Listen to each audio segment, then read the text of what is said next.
The first ever St. Croix County Community Substance Abuse Forum. It's a rainy day out there. We really appreciate everybody coming today, but I notice everybody sits in the back. We've got lots of seats up front. This is an exceptionally important topic that is so important for our community to understand, and we appreciate all of you joining us today. I'm Bob Fiedler. I'm a county supervisor, and I serve on a number of committees, including the Public Protection and Judiciary Committee.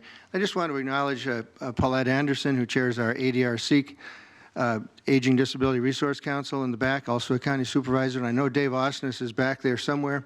He'll be moderating our second panel, and Dave chairs our Health and Human Services Board.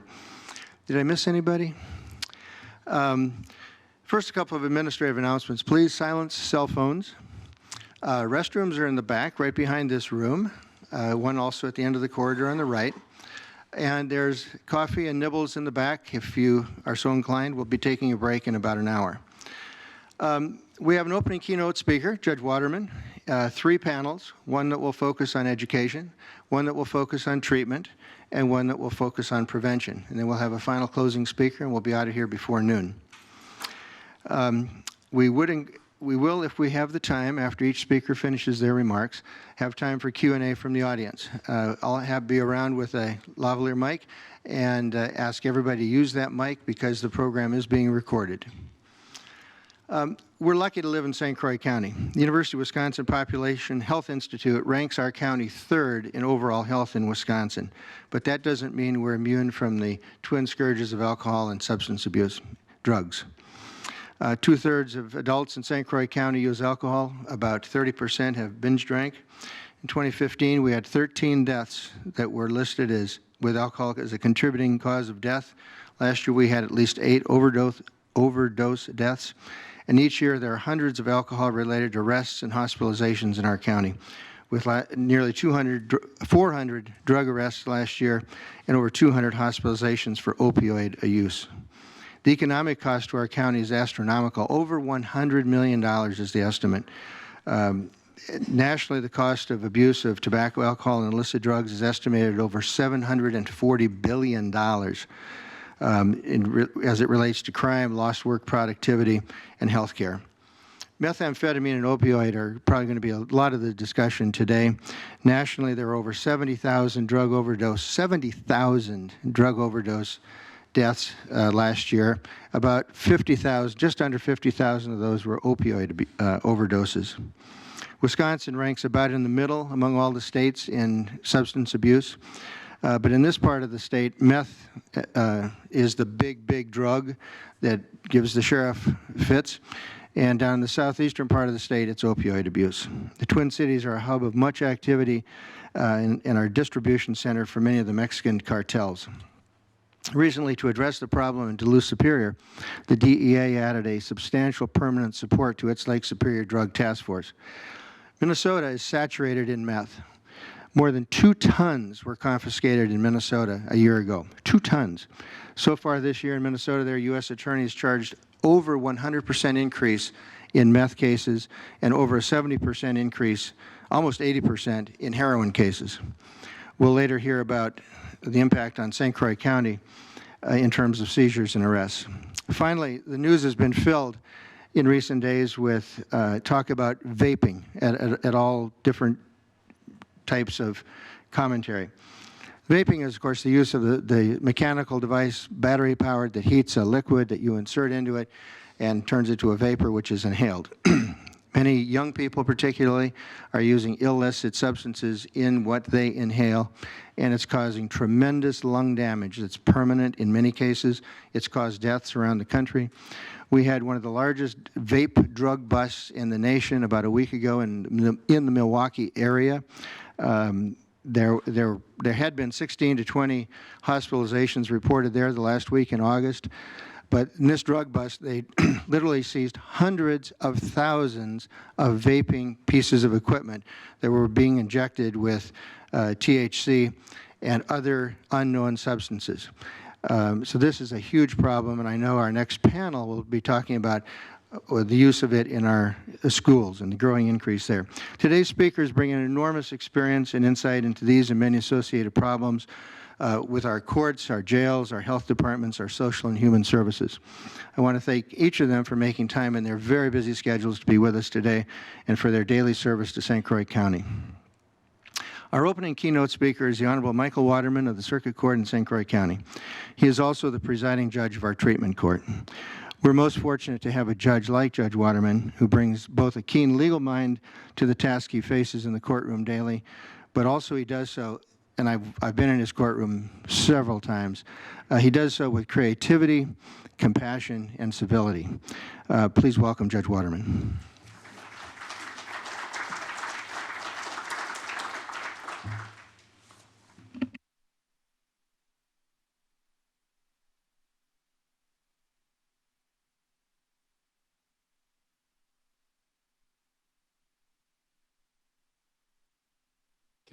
All right, I think my microphone is on. Thank you, Bob, for those kind remarks, and welcome, everyone. My name is Michael Waterman, St. Croix County Circuit Court Judge, Branch 4 in St. Croix County. Shortly after I became a judge, some 4 years ago, people would frequently ask me what surprised me the most about being a judge. And without question, for me, it was the volume of drug and alcohol cases that I would be handling. That's not to say that I came into the job naive. I've lived in the community nearly half of my life. I practiced law here for some 20 years. I read the newspapers, I subscribe to the Star Observer, and I was involved in my community. I thought I knew what was going on.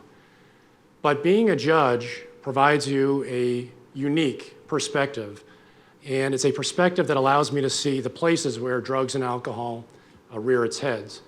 A judge has direct involvement with many of those cases that trouble us so much. The vast majority of a judge's work these days is in the area of criminal law. Now, to give you some sense, in the past 12 months, I disposed of roughly 1,000 cases. That means I finished 1,000 cases that were on my docket. And that excludes small cases like traffic cases, speeding tickets, small claims, probates. So we're talking about 1,000 cases of criminal cases, family cases, divorces, and civil. Of those 1,000 cases, roughly 700 involved criminal cases, felonies, misdemeanors, criminal traffics. 150 were civil cases, 150 were family cases. So roughly 70% of the court's docket is spent dealing with criminal cases. I imagine my 3 other colleagues on the bench have had similar experiences with similar numbers. So of my 700 criminal cases, roughly 2/3 of them involve drugs and alcohol in some form or fashion. They could be something as simple as a possession case. Somebody's charged with the crime of possessing an illicit substance, methamphetamine, cocaine, marijuana. Or it could be possessing an object used to introduce drugs into the human body, paraphernalia like pipes, devices like scales or cutting materials. We also handle cases involving trafficking and selling. Those are your drug dealers, your drug traffickers. My criminal docket includes people who commit crimes because they're high on drugs and alcohol. Maybe they get a drunk driving, or because of the high, they commit crimes like disorderly conduct, or they get in bar fights, or they engage in reckless behavior that endangers the public. And the other group that we see too are crimes where people are doing it to acquire more drugs and more alcohol. They commit robberies, they commit thefts, and they use the fruits of those crimes to sell them on the black market so they can have more money to buy more alcohol and more drugs. Now, the numbers that I've experienced and that I've related to you correlate with what I have read and heard from the Department of Corrections. In particular, there are statistics regarding the current prison population. In 2018, the prison population was 23,000. We're just talking about state prisoners in Wisconsin. That's 23,000 citizens. 80% of those in the prison system have a diagnosed drug or alcohol addiction. Now, that's not to say that Wisconsin is criminalizing use or criminalizing addiction. We're not putting people in prison who should be in treatment facilities. Because another interesting statistic out of the Department of Corrections is that 2/3 of that population in prison are violent offenders. These are probably people that belong in prison. But when you stop and think about it, think about those numbers. 2/3 of the prison population are violent offenders. 80% have diagnosed drug and alcohol addictions. And almost 100% will one day be released from prison back into the community.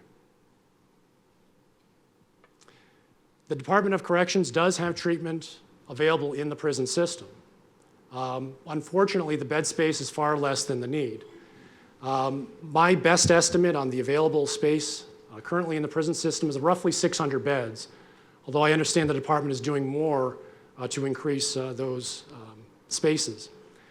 But we have 23,000 people in the system. 80% have diagnosed drug and alcohol needs, yet we have roughly 600 beds available. So obviously the need far surpasses the supply. And in case you were wondering, just as an aside, the prison system was designed for 16,000 inmates. So we're roughly 7,000 inmates over capacity. And the population is expected to grow by roughly 5 to 6% by 2021. Now, while the addiction rate in the prison population is shocking, it's also not surprising, and that's because crime and addiction often go hand in hand. Now, I've talked a lot about criminal cases, but drug and alcohol cases are not limited to the criminal case docket. Divorces are frequently started because one or both of the spouses abuse drugs and alcohol. It often contributes to bad or risky decisions that erode the marriage, and all too often those same people neglect their relationship with their children, putting them at risk. It's hard enough for a judge to decide child custody and placement issues when we have two loving parents. When we have one or more who are addicted to drugs or alcohol, it makes that decision even more heart-wrenching. For many of those families, Child Protective Services gets involved, but the number of St. Croix County children in out-of-home placement, in other words, foster care or placement with a willing family member, has recently skyrocketed, significant jumps in their numbers.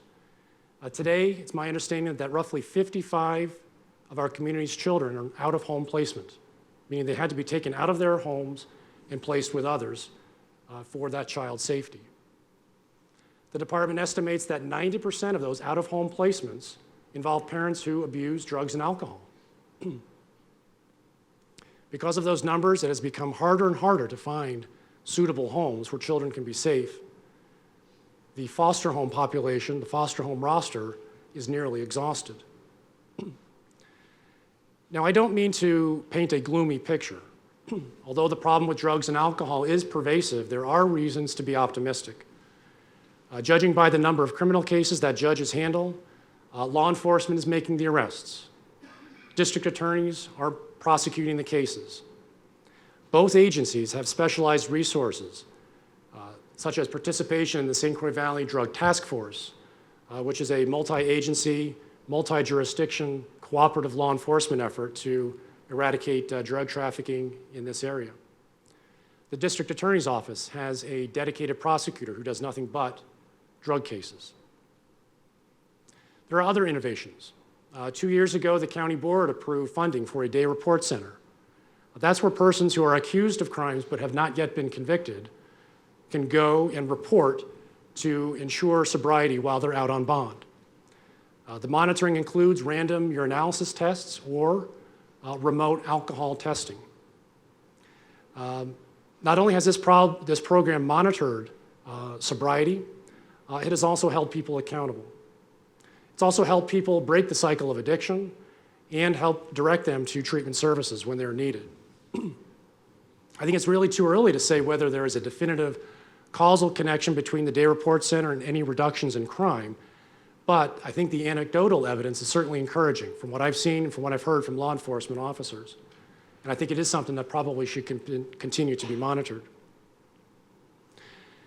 Now, when people are convicted of drug or alcohol crimes, judges have many tools available. Of course, one is incarceration, either in the jail or in the prison system. But incarceration is very expensive. It's an effective way of removing dangerous people from our society and for punishing offenders. But there are limits on what we can do with incarceration.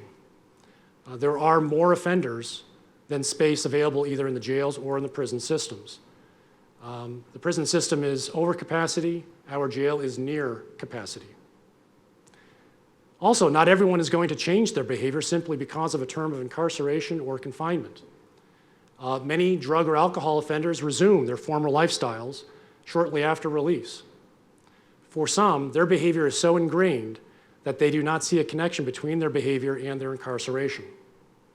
I had one repeat drunk driver come to court once and comment to me, "I don't have a problem with drunk driving. I have a problem with cops who harass me." For him, he didn't see the connection between his behavior and the time that he spent in jail. Many drug and alcohol offenders are placed on community supervision. That's where most people are sentenced to. Community supervision is probation. It's probably one of the most misunderstood programs available. Many I talk to think probation is a slap on the wrist or a pass or an easy way out. In reality, probationers are supervised by Department of Corrections agents. Oftentimes as short as a year, could be much longer. 3 years seems to be most common for drug and alcohol offenders. During that time, their liberties are restricted. They're told where they can live, where they can work, who they can associate with. They are subject to searches of their homes, their persons, and their vehicles. They're subjected to drug and alcohol testing. They're required to complete programs such as drug and alcohol treatment and cognitive behavior therapy so they can change their ways of thinking, so they don't see police as a tool of harassment. The goal for community corrections is to change the person's behavior so they don't reoffend. For others, treatment court is an option. Treatment court is designed for persons who have a moderate to severe substance use disorder and who are highly likely to commit crimes in the future. Statistically, 70% of the drug court population will commit crimes within 1 year without any type of intervention. In other words, without treatment or without some sort of structure, that population, 70% of that population will commit new crimes within 1 year. In treatment court, participants receive intensive outpatient treatment at the Department of Health and Human Services. They are tested for drugs and alcohol at least 3 times per week. They return to court weekly to report on their progress or be held accountable for noncompliance. Of the participants who completed drug court successfully, 10% reoffend within 1 year. Extend it out to 3 years, and the recidivism rate is 30%. Considering we're starting with a population that reoffends 70%, or at a 70% reoffense rate, knocking that down to 10% within 1 year, or even 30% within 3 years, I think is a success. Last year, the program has been expanded to include chronic OWI offenders. We have not had any graduations yet, but many are progressing through the program. Treatment court isn't the only innovation. For the low-risk population, the district attorney's office has a diversion program. In the diversion program, persons, usually young offenders or first-time offenders, can earn a clean or reduced record by remaining law-abiding, completing AODA services, and maintaining their sobriety. I don't have any figures or statistics from the diversion office, but anecdotally, I think it is successful. I think it's helped many people set their course straight again and get their lives back on track. For those who are incarcerated in jail, the jail offers drug and alcohol counseling in partnership with the Department of Health and Human Services. There's cognitive behavior therapy. It's called MRT. The district attorney's office facilitates those programs. The jail also offers inmates Alcohol Anonymous and Narcotics Anonymous sessions. Finally, the Department of Health and Human Services offers a broad range of evidence-based AODA services, both on a group and an individual basis.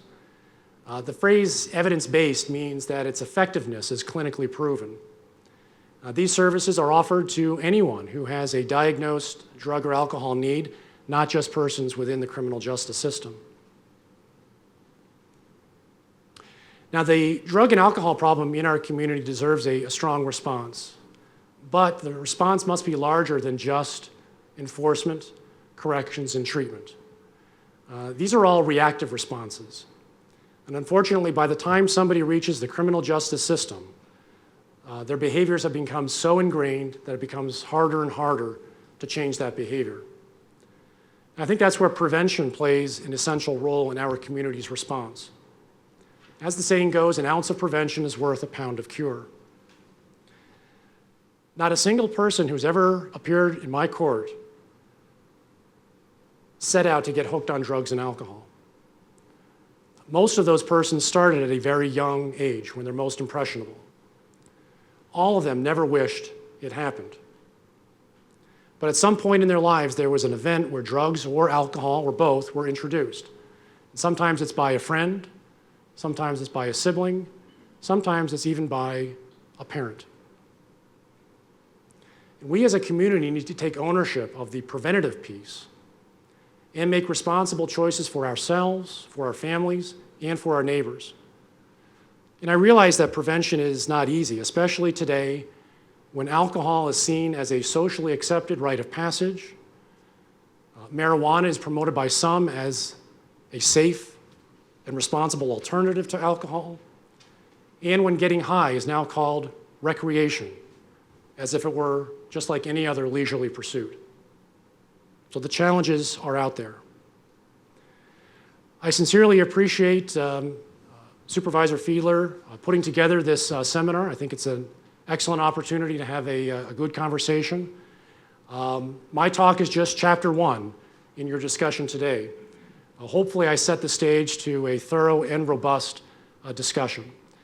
Thank you, and I'm happy to answer any questions that you may have. Any questions? This is a great opportunity to ask a judge a question. Anybody have a question? Yes, yes.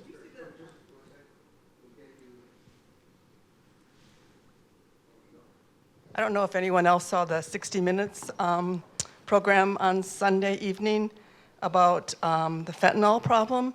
And do you see much of that here? Apparently, what they were saying on this program is that you can go online and you can order any drug you want. And a lot of these come from China. They come right through the U.S. Postal Service, and there's no stopping it. So I'm just wondering if you can comment on if you've seen a fentanyl problem at all here. I didn't see 60 Minutes. I can imagine what they were talking about because I'm somewhat familiar with the issue. On my case docket, no, I don't see a lot of fentanyl. You may ask why. I suspect because a lot of people who end up using fentanyl die.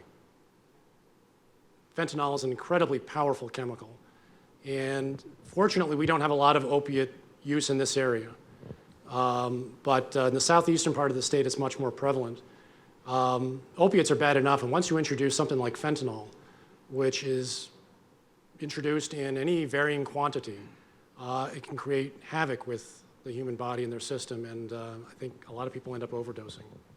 Now, the sheriff may see a different perspective because he's on the enforcement end of things, but we in the courts don't see a lot of fentanyl.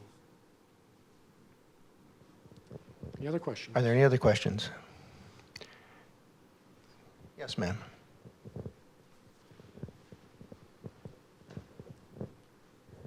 I'm here as one of the members of the Hudson Area Ministerial Association, and we deal with state line issues all the time. And so my question is, in the judicial dockets, is there any interface between what Wisconsin's doing and Minnesota's doing? In terms of the judiciary? In terms of the judiciary and enforcement, so that if we have somebody crossing the bridge, do we have access to what Minnesota's doing with them or not? I would suspect more at the enforcement level. The court systems between the states are not interconnected. So if somebody has a case in Minnesota and a case in Wisconsin, I'm unlikely to know about it unless somebody tells me that it exists. We don't have record access to their system or network. I would suspect, though, at the enforcement issue or the enforcement level, there's more knowledge about who's moving across state lines. That's one of the reasons I think why the Drug Task Force was put together, is to help erase some of those artificial boundaries between communities, at least in Wisconsin. I don't know how much involvement they have with Minnesota. Judge Waterman, thank you so much. I earlier commented about my observations about Judge Waterman, but we have 4 outstanding judges in St. Croix County, in Judge Needham, Judge Black, and Judge Nordstrom. They all bring incredible thoughtfulness, as you've just seen from Judge Waterman, to this topic. So thank you again, Judge, for being with us today. I know you've got a super I busy believe docket. I actually have treatment court. They're waiting for me. So I do need to make a fast exit. So we'll take about a 2-minute break as our education panel, Senator Schachner and the chief and superintendent, make your way to the front of the dais, please, and we'll get underway again in about 2 minutes. I promised the folks that we would have very short introductions, but all of these people are well known to you all. And so please don't take my short introductions as anything other than the fact that their titles speak for themselves and the enormous amount of work they've done in their fields to get where they are today. Our first speaker on the substance education panel is Senator Patty Schachner. Patty wears many hats, has done that all her life, and is so well known in our community for her work with suicide and drug education. And so we'll welcome her. Chief Craig Yellick of the New Richmond Police Department and Superintendent of Schools Patrick Olson from New Richmond. And they've formed a wonderful partnership over the last few years as they've addressed the severe problems in that mid-sized Wisconsin city. So with that, I would turn it over to Senator Patty Schachner. Thank you so much, and it's great to see so many people here today. And as I was preparing for how I would address this topic today, I'm actually doing it from both my hats. So I'm going to start from my hat as the medical examiner and then transition into my hat as a legislator. So from the eyes of the medical examiner, what I'm seeing is addiction is generational. And for some of us that do this work, we're seeing 2nd and 3rd generation addiction showing up. The other thing that we're seeing is that there's a lot of folks out there who are functioning addicts. In other words, they're not part of the system. They go to work, they are contributing members of society, they have families, but when they go home behind closed doors, there's a whole nother thing, what their lifestyles are like. And from the medical examiner's perspective, those are the cases that we see a lot of, are people who really haven't committed any crimes or anything, but they do live with addiction, which then brings us into childhood trauma. So when you're talking about generational addiction, and if you're raised in an environment where there's addiction and the volatility that goes with it and the insecurity, that's the kids then are affected and impacted through trauma. With that then comes this lack of hope. If I'm living with this and I've lived with addiction my whole life and my parents are addicted, my grandparents are addicted, what hope do I have? And we're seeing that impact. And, when we talk about functional addicts and how that impacts our communities, we have to really look at addiction from the overall impact of who is it? And it's not who we think it is. It's real easy for us because we as humans do this a lot, it's them. It's not us. It's okay that I have 10 beers every night because I'm not an alcoholic, I'm unwinding. There's a difference. And, if you drink a 12-pack every day for 20 or 30 years, there is an impact on that. If you miss your kids' games, if you go to an event intoxicated, these are all things that our children are seeing. And it's because of our real impression of alcohol, which is where everything starts. When we look at this room alone, we know statistically that 1 in 4 of us are impacted directly by mental illness, and 1 in 5 of us are impacted by addiction. We know that. All the data tells us that. So we're not pointing fingers. What we're saying is it's real, and we have to really talk about it. And as we open up these conversations, we have to really look at the reality of it and how we're going to come up with solutions and really opening up those conversations. We're seeing our aging population and, you know, addiction really starting to really show the direct impact in medical expenses, how a lifetime of addiction, and especially to alcohol, how that impacts us medically, and the cost to that. So once we look at these things, you know, and actually peel off all the, you know, it's like an onion, you're getting all getting to the stinky part, and that's where my hat as a legislator comes in. Because I think there's just an unrealistic view as how mental illness and mental illness and addiction impacts us policy-wise, because it's real easy to say it's this and put it in a box, to when the truth is addiction in St. Croix County, in our communities, and the state and the nation at whole is such a big problem. And we have to look at how that's going to, you know, effective policy are going to bring us the changes that we want. And number two, we have to really ask ourselves, are we willing to invest in that? Because we can talk about it, but if we're not willing to invest in it, and invest in means invest, it's not going to change. So what do we want as community members? What do we want as community leaders? And are we willing to stand up and do something for change? I know as someone who has worked on the front end with the medical examiner's office and in EMS, and seeing drunk driving accidents and seeing all these things and overdoses and suicide, you know, a lot of the policy things are there, but we haven't made the investment. And if we don't make the investment into making change, we're going to just keep doing what we're doing. So I would challenge each and every one of you to look up Wisconsin's burden of alcohol and look at it and really say, are we willing to keep spending the way we are on the ramifications of alcohol in our communities, or are we willing to invest in change? And for me, I really believe that for community leaders and everybody out there, it takes courage to stand up and say, we need to do change. And really, it's key to remember, nobody starts their addiction with opioids. Nobody starts their addiction with meth. It usually starts with alcohol. So either we address it on the front end or we address it on the back end. Either way, it's going to cost us money. So thank you. Good morning, everybody.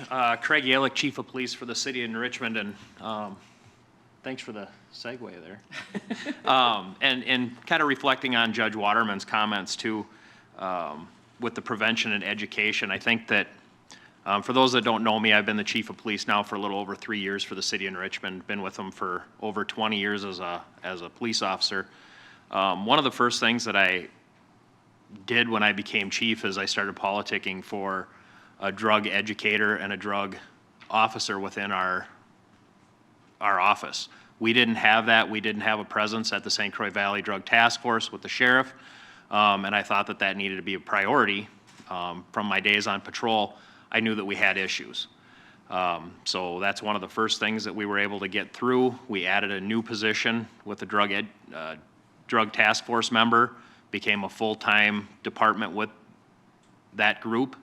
And now I'm happy to say I sit on the board with the sheriff and a number of other chiefs in the area to try to bring that drug enforcement aspect to the city of Richmond and St. Croix County and surrounding counties.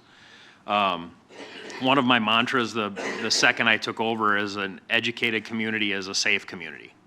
Okay, I started working with Patrick Olson on a group with Living Well Together, and we quickly changed that to an educated community is a well community.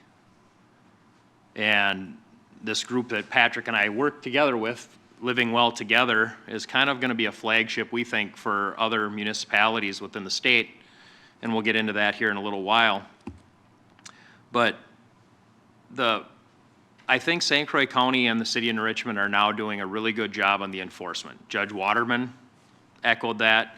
I think Patty would echo that this area is very proactive in the enforcement. I think over the last 3 years, we've really taken a stand on the educational part of it.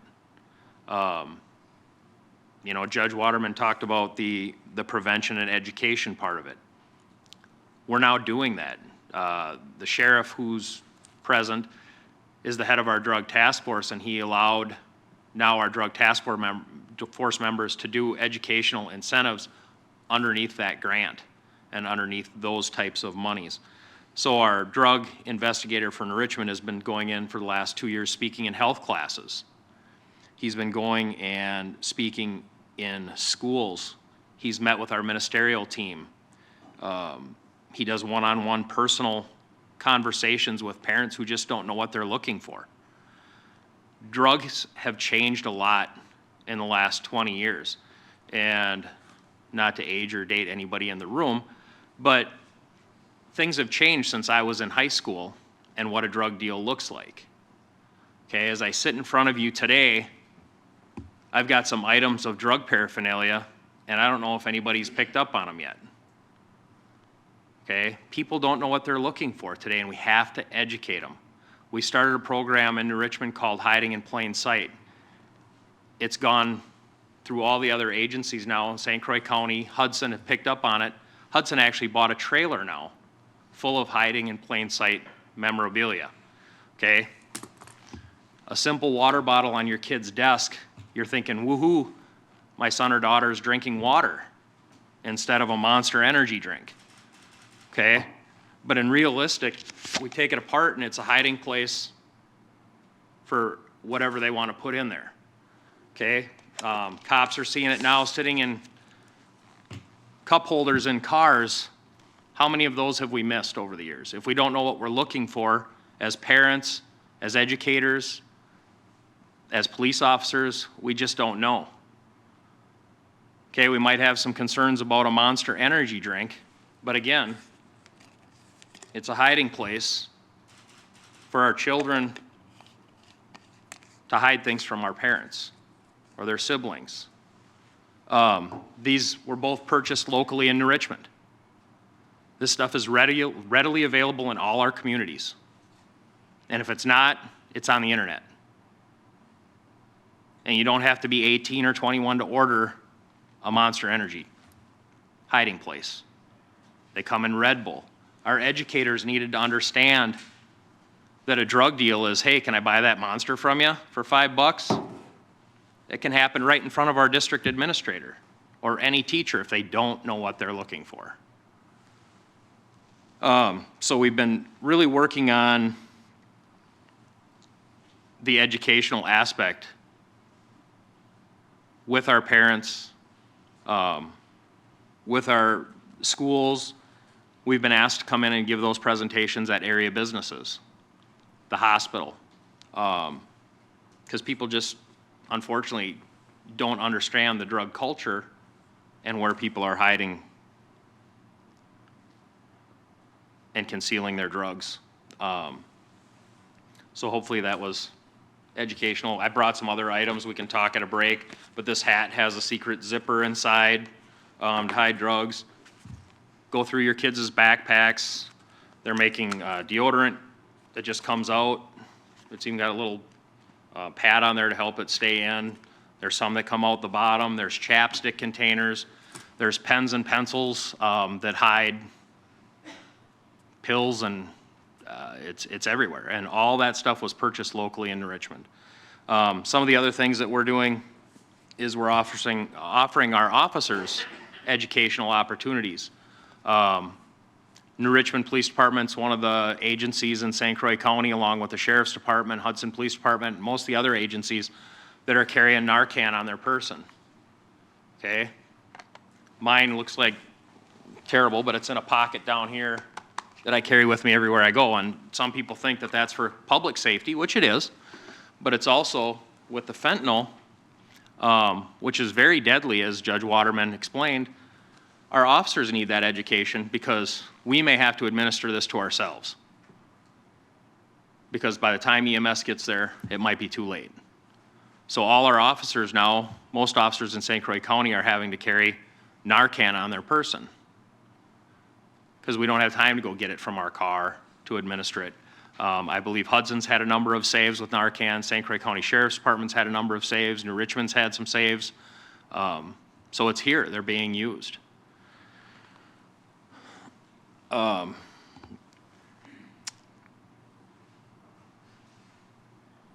think the goal for law enforcement today is to be forward-thinking and try to get ahead of some of this stuff. And I know that Mr. Fiedler talked about the vaping, and I'll just touch on that real quick. And I know Patrick has some statistics here in just a second, but the vaping issue has been big in New Richmond. And part of the education has to come from educating our policymakers as well. Sometimes things don't move as fast as we like them to on a municipal level, on a state level, on a federal level, and some of that has to do with education.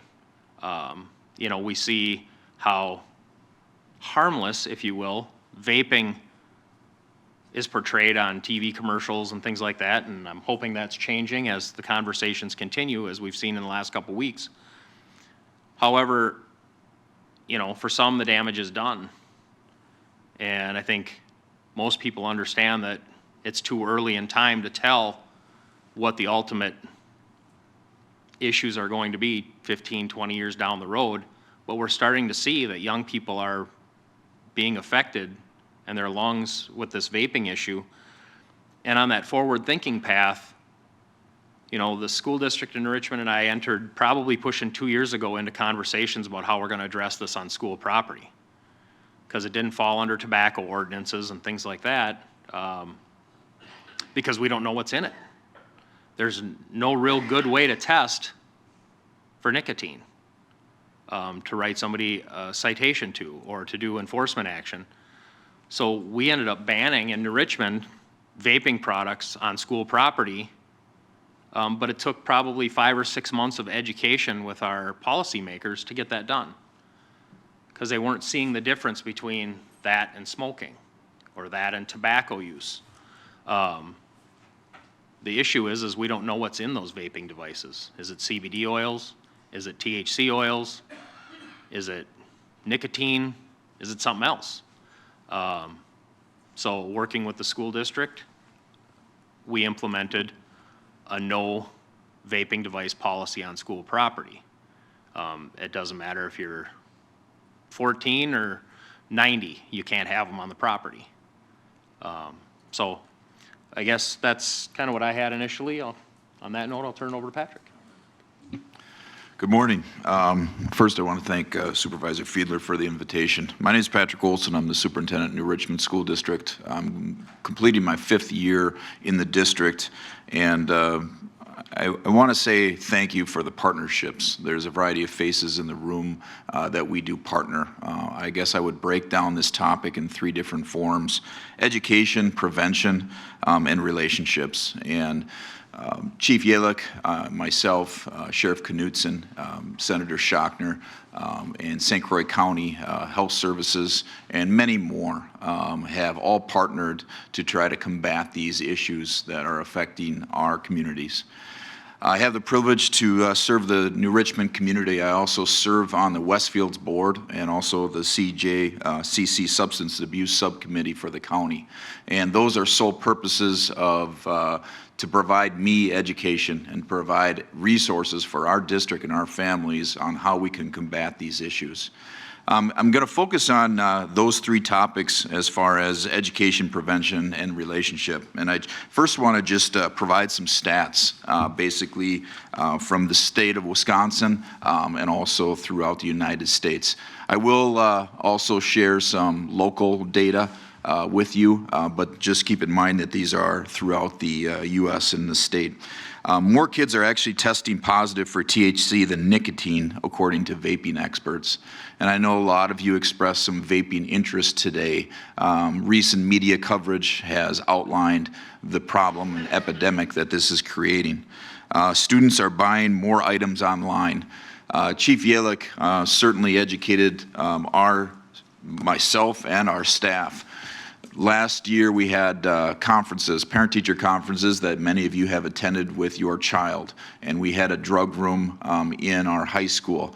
That was one of the highlights of that night, and people were coming and going through. And when you see these plain sight products, it's astonishing parents' response to walk in there and say, that's in my son's or my daughter's bedroom. So is that, so is that.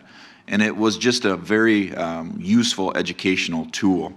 One of the things that I just wanted to point out, I'm still learning, but some of the newer products that are out there include hoodies. The strings on hoodies are actually vaping tubes. Flash drives, which we all use to some degree, especially in a school setting with the technology that we use. Fidget spinners, it was a trend years ago, but that is another tool or toy that is utilized to hide in plain sight substance. Makeup compacts for girls, watches, and then again you have hats, and it just goes on. And all of this stuff is available online. Unfortunately, too, we have a variety of smoke shops throughout the county and state, and they are readily available over the counter. So these things are, again, readily available to our students, our families, and we need to take a proactive measure to say, enough's enough. They come up with new ways to do that, but again, we're just looking for ways to combat that issue. Vaping has no scent. And one of the discussions now in the media is the scent piece, whether it's mint or some of those other enticing flavors for children. Again, they're specifically, they certainly give those warnings in the media, but we all know who they're trying to target. Greening out is a term that you may not have heard, but that is a THC concentration is so high, and that's kind of the high that students are looking for. So if you hear the term greening out, certainly there's a high level of concern. A couple stats just from last year from the Wisconsin Poison Center. There was 349 total calls. This year, as of August, there was 425. And that's a 21% increase. So the media that is pulling in that information, that's just not trying to grab your attention just for something to show. It is a problem, and it's a growing problem. 450 cases of lung illness in the U.S., there was 35 of them in Wisconsin alone. In 2017-18, and as Chief Yalick described, we did enforce an ordinance in New Richmond. It started in the fall of 2017, and it was instituted in 2018. And I'll reference that in our current stats, but we do write citations for students based on that ordinance. One of the pushbacks that we got is we are responsible adults. How can you deter us from coming onto your school property and we can bring our vaping equipment? No, you can't. And one of the reasons behind that is we don't want exposure to our students. Plain and simple. And so I want to thank our chief for helping us put that through from the city's aspect, because it is one of those that received quite a bit of applause from our community. There was certainly some individuals that were upset, but they understood what we were trying to accomplish. Finally, 2017-18 data showed 1 in 5 high school students are current users of vaping. And that's, again, throughout the United States, and 1/5 of middle school students are users. We have close to 1,000 high school students in New Richmond and right around 850 middle school students. So if you just take that in proportion, it kind of gives you a sense of what those statistics are related to. And finally, I touched on it before, but the fruit, methanol, mint flavors, again, we all know the marketing tools behind this. It is focused on children and trying to get them, entice them to try these types of substances. I just wanted to touch briefly on preventive measures. So what are we doing in the school district of New Richmond and the community in general? This is our second year with our SRO. We have worked with our Chief of Police and our city, and this is the second year with our SRO, and we're having discussions on future. What does that entail? A lot of opportunities for further education. We have a great partnership with our law enforcement, and again, we try to combat these issues together.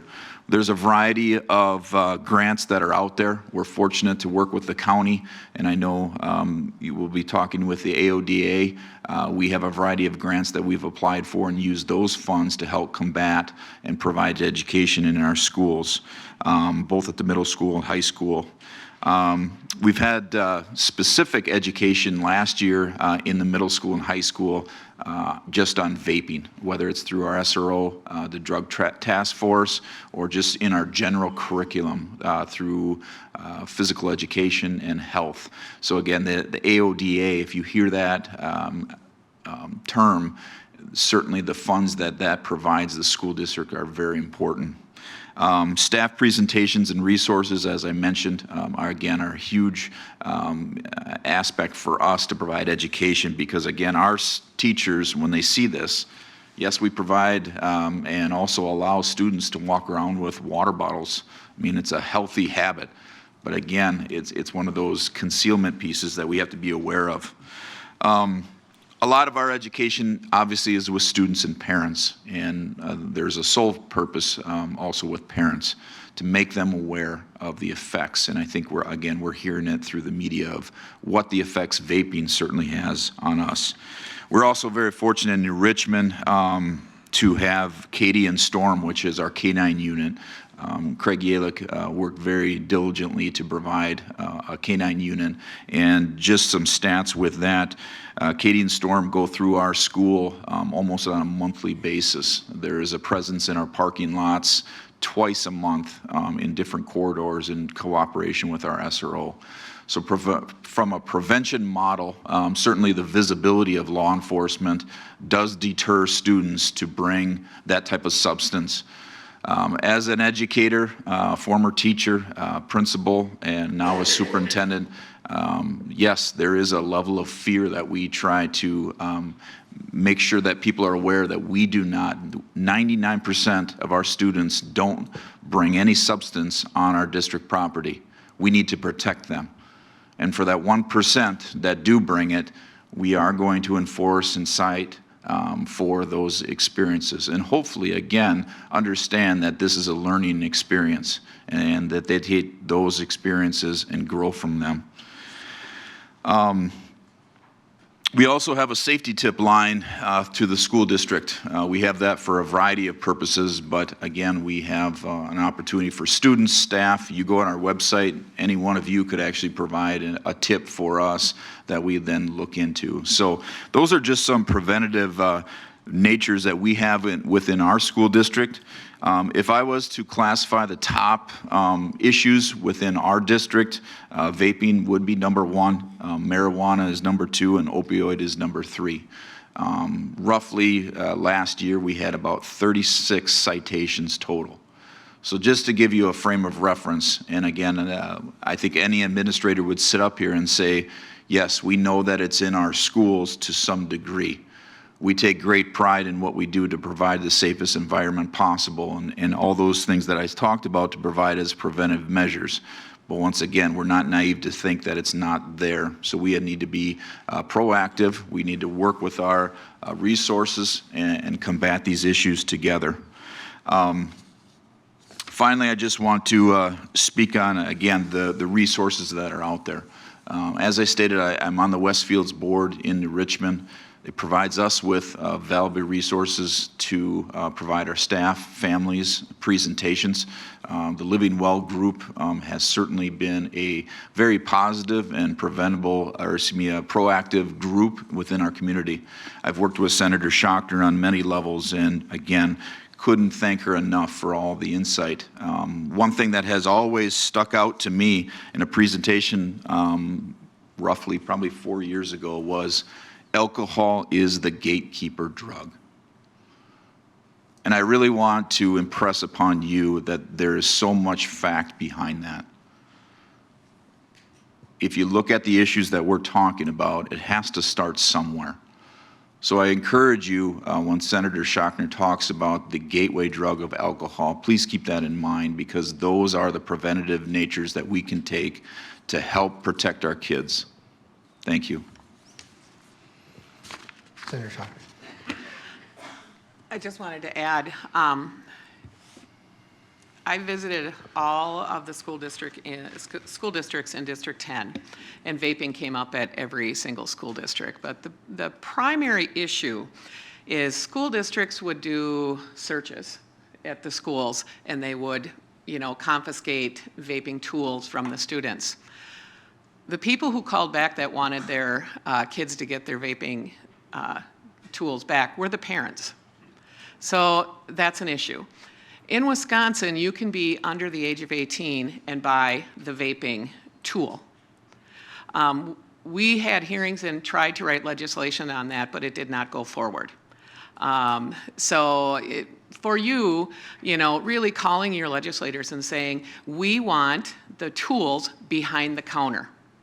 The fact that a 10-year-old can buy the vaping tool is unbelievable and should be unacceptable for everybody in that. And there are special, I don't know the correct terms, but there's special juices that are set up just to get kids to get started. And they're cotton candy flavor and peppermint and ice cream flavors for kids to use in these devices. And everybody knows that that's just going to take you down the road of putting other things in that device. So when we talk about prevention, making sure that that tool is not accessible to kids shouldn't be that hard, and it shouldn't be political.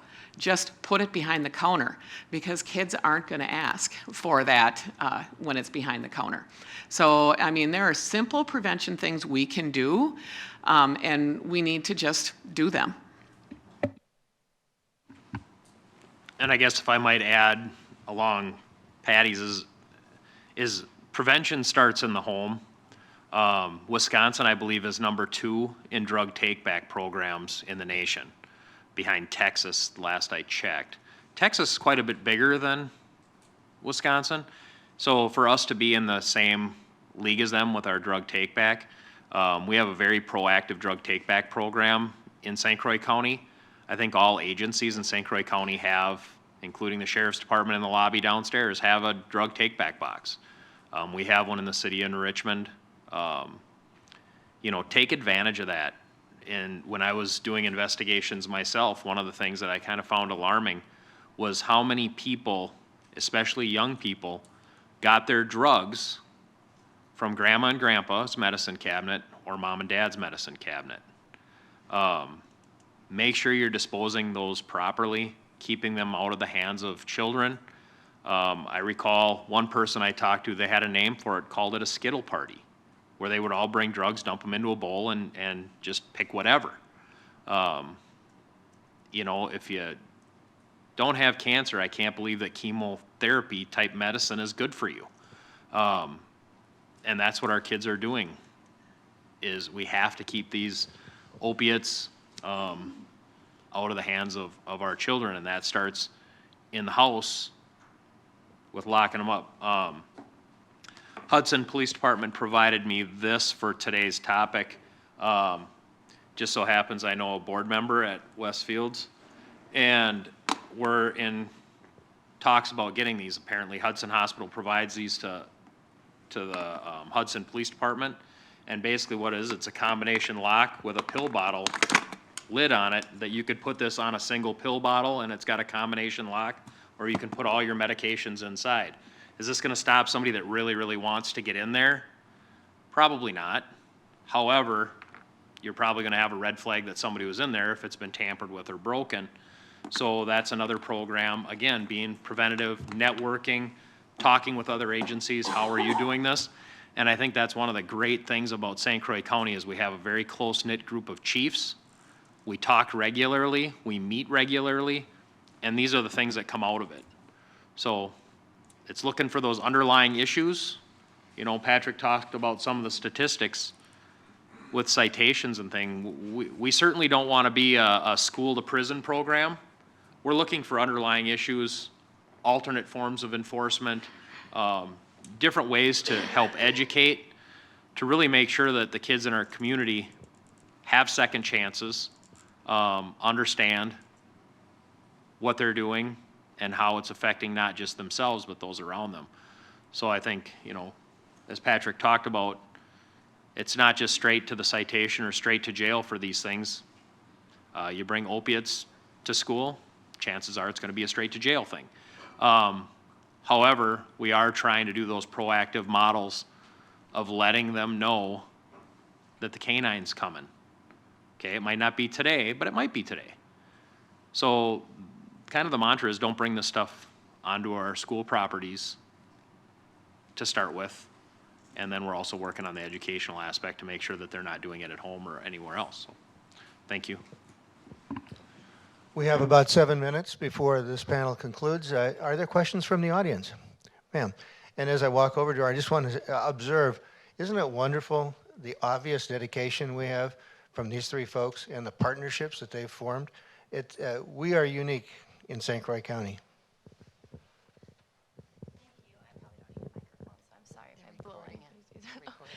Just a quick question in regards to the citation.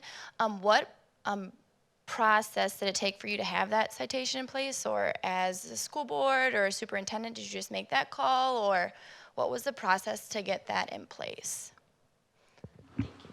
So it started with conversations between myself and Mr. Olson, and we decided that, yes, there was an issue. We then started with educating our policymakers at the municipal level, meaning our city council. And quite frankly, there was some pushback from city council because I don't think they were educated on the new issues of vaping. It's been touted as a safer alternative, and, kids have been using tobacco products for years, and do we really need to have this ordinance that covers this if it's a safer alternative? So there was some education that had to be done there. And then once that was complete, it seemed to push through fairly quickly. I think once they understand the statistics and the needs. So it's telling the story from a high level and then kind of bringing it in. So everybody's on the same page. And then it was, a city council meeting and a discussion, and they chose to pass it at the once it came to the first council meeting. It went through fairly quickly. And I would add, the conversations, started with the two of us, but then it certainly expanded. Senator Schochner with her medical examiner hat, and just other, Rob Staffschulte, who now is on various panels throughout the state. Having those conversations and resources and understanding. I mean, we're hearing about vaping and the effects now. We, again, just wanted to be a proactive model, and understanding that, again, I'm not a medical practitioner in any sense, but understanding the effects and knowing that they're out there. And if it affects our kids, then it's something that we want to institute. So we did have discussions at the board level with our administrative staff, and then understanding that this is, I guess, in a sense, a no-brainer for us, because, again, we don't want to expose our students, because we have traffic that comes in and out of our schools all the time. And even, again, everybody in here is a role model. And if students see that you're walking around with one of those tools, it's exposure, and that's what we were trying to prevent. And then also, when it comes to vaping, some of them tools, I don't claim to be half knowledgeable on them, but some of them you can buy like a concentrated bottle or vial of nicotine or whatever, and then inject that into your pods. And then children at home, it smells like cotton candy. It tastes like that. That's a lot of the problems with that also. So, I mean, there's just so many dangers and hazards to it. And then not to mention that if you can inject that, you can inject alcohol into them. There's all kinds of things you can inject into that. So 10 steps ahead of what it was intended to do years ago, or not. I would also encourage you, Supervisor Fiedler mentioned the largest bust that happened in the Kenosha area. It was targeting youth, and it was gallons of THC being injected, and they had basically a factory set up to take those little aspects of jewels or whatever product that you want and have the THC available in there through syringe injection. So things are, again, they're always going to come up with new different types of concealment options and so forth. But again, we have to focus on the education and understanding this is a health risk, and make sure that our students and our youth understand that this can hurt you. And there is certainly not the research as of right now, but I think we all know the effects of tobacco that has come out in the last decades. We're going to go down a similar path. I'll tell you what, we have about 2 minutes left, so we shouldn't start a question with 2 minutes left. But I'll tell you what, please address the panel during the break, which we're going to take in just a moment. But having said that, I'm also going to ask a quick question. Senator Schochner had mentioned one of the things on change would be to put devices behind the counter. Would there be any other suggestions that the three of you might have very quickly for things that we could change that would seemingly be fairly easy but fairly dramatic in their impact? And then a last question for the chief. Is your drug education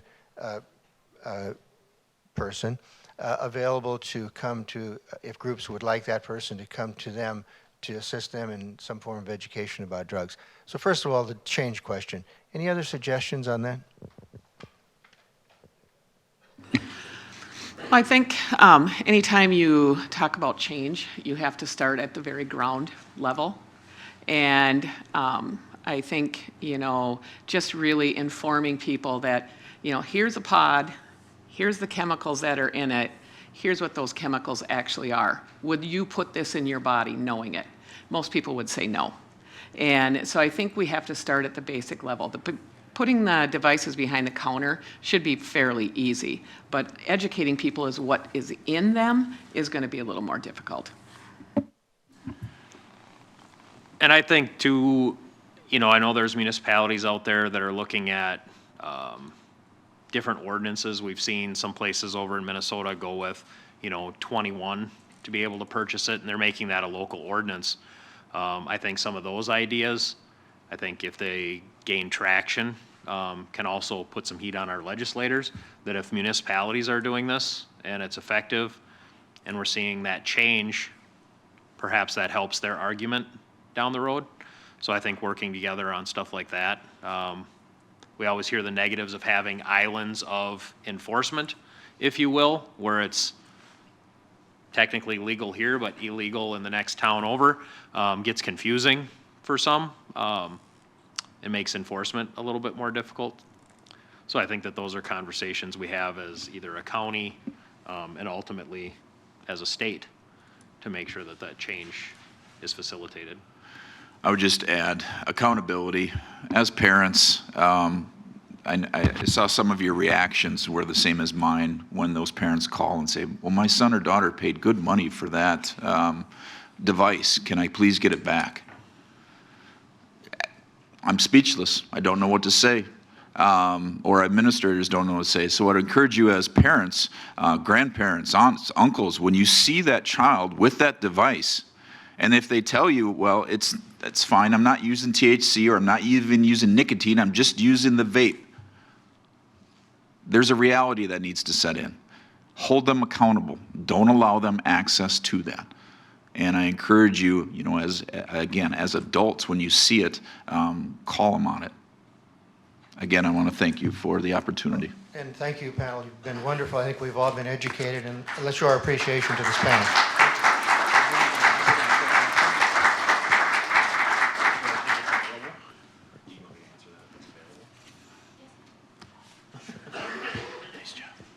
Question was asked if that drug take-back or drug hiding in plain sight is available. And yes, I would encourage you to reach out to your local agency, whether that's a municipality, but I would rather have The municipal authority set that up for you. So if you're, in Richmond, certainly contact the Richmond Police Department, St. Croix County Sheriff's Department. If you're outside of St. Croix County, contact the Sheriff's Department. Pierce and Polk are also involved in that program at this time. So please reach out to your local municipality first, and then they would probably be able to facilitate that drug take back or drug room educational experience for your community. Thank you again, panel. We'll take a break till 9:40. We'll convene exactly then. Thank you. We're going to get started, folks. Can you hear? Okay. Our next group of folks, we're going to be talking about treatment. And as we continue to look at the impact of substances in our communities, we look at how substance use literally devastates families and the impact that it has on our kids across the county. We're hearing about what trends our children's social service workers are seeing with families. We'll take a closer look at how well we begin to understand use through the lens of substance abuse being a chronic but treatable disorder. And we'll also hear about some of the treatment programs in the area. I'd like to introduce Dr. Paul McGinnis and his family, and they've been part of the Hudson community since 1987. He completed medical school at Creighton University and is a fellow American Academy of Family Medicine. As a primary care physician, he has helped diagnose, treat, and support many members of our community with substance abuse disorders. And I'd also like to introduce Kristen Dupre. She's the supervisor for St. Croix County Substance Abuse Disorder Treatment Unit. She's worked in treatment field for 19 years and works as a supervisor for 5. She's a licensed substance abuse counselor and mental health counselor. Next, Brian Zabel is from the St. Croix County Children's Services supervisor. Matt's been with Children's Services for 17 years and the supervisor of the Child Protection Services Assessment Division for 5 years.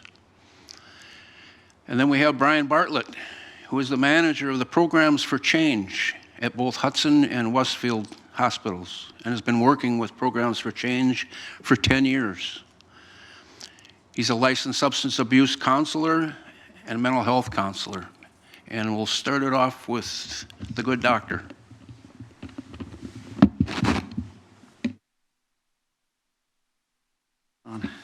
So thank you all for coming. And thank you to Supervisor Fiedler for the invitation and Supervisor Osnes for introducing folks. If you can jump ahead, to my presentation. So substance abuse disorders, you're going to hear that kind of over and over a couple times from a couple of us. I'm going to give you kind of a medical perspective. So first and foremost, substance use disorders is a broad category of what we consider to be the illnesses that are involving substances. Dr. McGinnis' presentation. And there's 10 classes in there, so things like cannabis, opioids, stimulants, including things like cocaine. Yeah, that's a great one. Yeah, right there. Are all part of that, including alcohol. So the old name of alcoholism is now called an alcohol use disorder. So when you hear us talk about that, that's what we're talking about.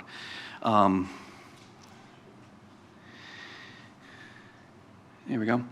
So some commonalities among these, you'll hear a more specific description, but as I reflect on this, there are several things. So first of all, as I understand this, the patient doesn't control the disease controls the patient. And we do consider these in the medical community diseases. Just like you have heart disease or high blood pressure, these are diseases. They're chronic, they're treatable, they may not be curable. You can get people into recovery for long periods of time, just like you would with a cancer or something like that. And they have huge impacts on people and their families and their communities, just like other diseases do, whether it's diabetes or heart disease. So when I think about this, I put it in that context. There are genetic risks for this disease. So if your parents have these diseases, you're a slightly higher risk. It's not a guarantee, but it is a slightly higher risk. They're chronic, they're lifelong, and they're subtle. And that's, I think, one of the hardest things is it goes from a couple drinks a night to a couple big drinks to even bigger drinks. And then the ramifications follow from that. Same thing too, it's a little bit of, somebody mentioned vaping as a gateway. into other drug use, alcohol gateway into other drug use.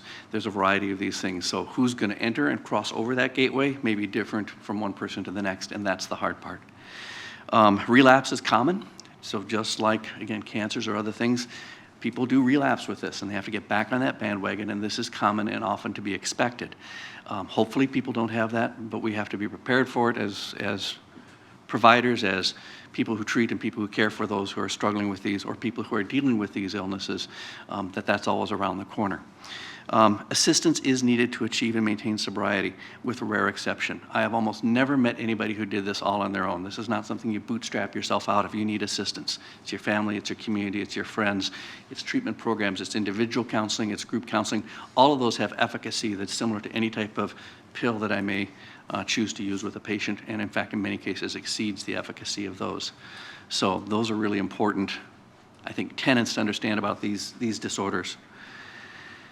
I was asked to talk a little bit about what are the signs and symptoms. Well, this is hard because there aren't easy signs or symptoms. They often show up late. They are subtle and they're hard to pick up on. I've missed it over and over again in my practice until somebody called or somebody said something, and it's like, oh, wait a minute, now some of the pieces fall into place, or even then, I didn't pick up on it. Cravings and withdrawal are typical when you're well into these diseases. Personality changes. So if all of a sudden they're becoming neglectful and not who you used to know or used to care about, especially related to parts of their life or to relationships. And that's oftentimes where we'll see family members or friends start to say, you know, I've worked with Bob for a lot of years, and all of a sudden he's different. Stuff isn't getting done, he's dropping pieces, he's not coming prepared to the meetings, he's late all the time, something's changed. Change in behavior or routines. Dishonesty, very, very common. Part of the pathology that's involved is lying and not representing what's really going on. My favorite story there is the gentleman who came in with his wife, and I asked, how much alcohol do you drink? And he said, oh, I just have a couple. And his wife kind of looked at him, and I got the clue that there was something going on. I said, well, tell me a little more. Well, how big is the glass? Well, it turns out it was an 8-ounce glass. Do you put anything in with your alcohol? No. Do you put anything like ice in your glass? No. This guy was drinking 2 8-ounce glasses of straight booze every day. Probably a problem. So it's that kind of subtle, dishonest honesty that oftentimes will go along with this, or just plain outright lying. You saw the chief with how things are hidden and concealed. And if you're supposed to be doing it, you're probably not going to conceal stuff. If you're feeling it's wrong, you're probably concealing it. Family coworkers, those are our key allies in helping people get into these programs, because if they don't get into the programs, you can't fix these things. And so whether it's, so where do you get help? Outreach services, helplines, there's certainly plenty of those. These are often interwoven with mental health issues, so sometimes it comes through those avenues. Calling local chemical dependency treatment centers, whether it's the county, whether it's Programs for Change, which is active both in Hudson and in Richmond. I've used both organizations tremendously, and they're great assets in our region. Talking to a trusted advisor. We had a representative from the Ministerial Association here earlier. Those are great resources. They know where the experts are, how to get people in to help or help people get through that process. Legal folks, counselors, some people run afoul of the legal system and get help through that avenue. Individuals or your personal physician. So again, that's always a resource. I can't tell you the number of calls I got from a family member who said, I think we've got a problem. And I was able to work with them to at least give them some recommendations or advice. How do we manage this from a medical standpoint? Well, the first thing is the counseling and the treatment programs you're going to hear about. That's no question. That's a slam dunk, easy. That's first on anybody's list. There are some medicines, some pills that can be helpful. And so they basically, as I think about it, fall into 3 categories. Avoidance therapy, so you give people a medication that makes them want to avoid things. Antabuse is the classic. If you're taking Antabuse or disulfiram and you drink alcohol, you tend to get pretty sick and throw up a lot. That's just generally going to not lend people to wanting to do that a whole lot more. Now, I've seen people also blow through that and continue to use or not take their pills. So substitution therapy, so giving people something else that will help to control it. So when we're dealing with opioids, we're dealing with a system that gets hardwired to having that substance present. And if you remove that substance, especially at high levels of utilization, if you remove it abruptly and don't do anything else, you can actually end up with somebody dying from the withdrawal. So you need to come up with substitution therapies. Plus also one of the ways that a lot of these things work is they produce a tremendous high and a big crash. And so you need to come up with something that's going to stabilize them, but not give them the highs and the crashes, which is what is leading to the addiction and what fuels the addiction. And so this is things like buprenorphine or Suboxone therapy, methadone therapies. There are efficacy in those programs. I would say buprenorphine and Suboxone is getting more and more interest in the medical community and probably vastly underutilized for a whole variety of reasons. Then we have impulse control therapy. How do you control people's impulse to use? So if we're genetically wired or we're at risk for this for a variety of reasons, are there medications you can use to help manage that? And there are some of those that we do utilize in the medical community. Usually they come out of a treatment program on those medications, and as a primary care physician, then I continue those in working in concert with the care team on the other side of the coin. So those are kind of my comments, and one just last follow-up on the medical therapy. This is an adjunct to other treatment measures. It's not enough by itself. It's not take a pill and you're fine. It's a much more complex thing. It involves interweaving a lot of other support systems to be successful in recovery. One other story I'd close with is many years ago I had a patient who, with his wife, we'd identified an alcohol problem.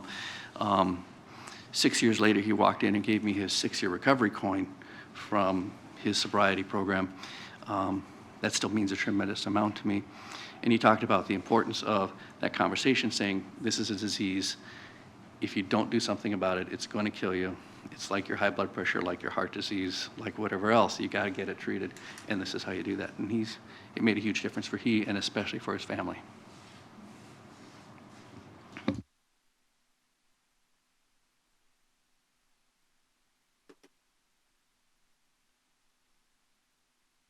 Switch back to the CPS presentation.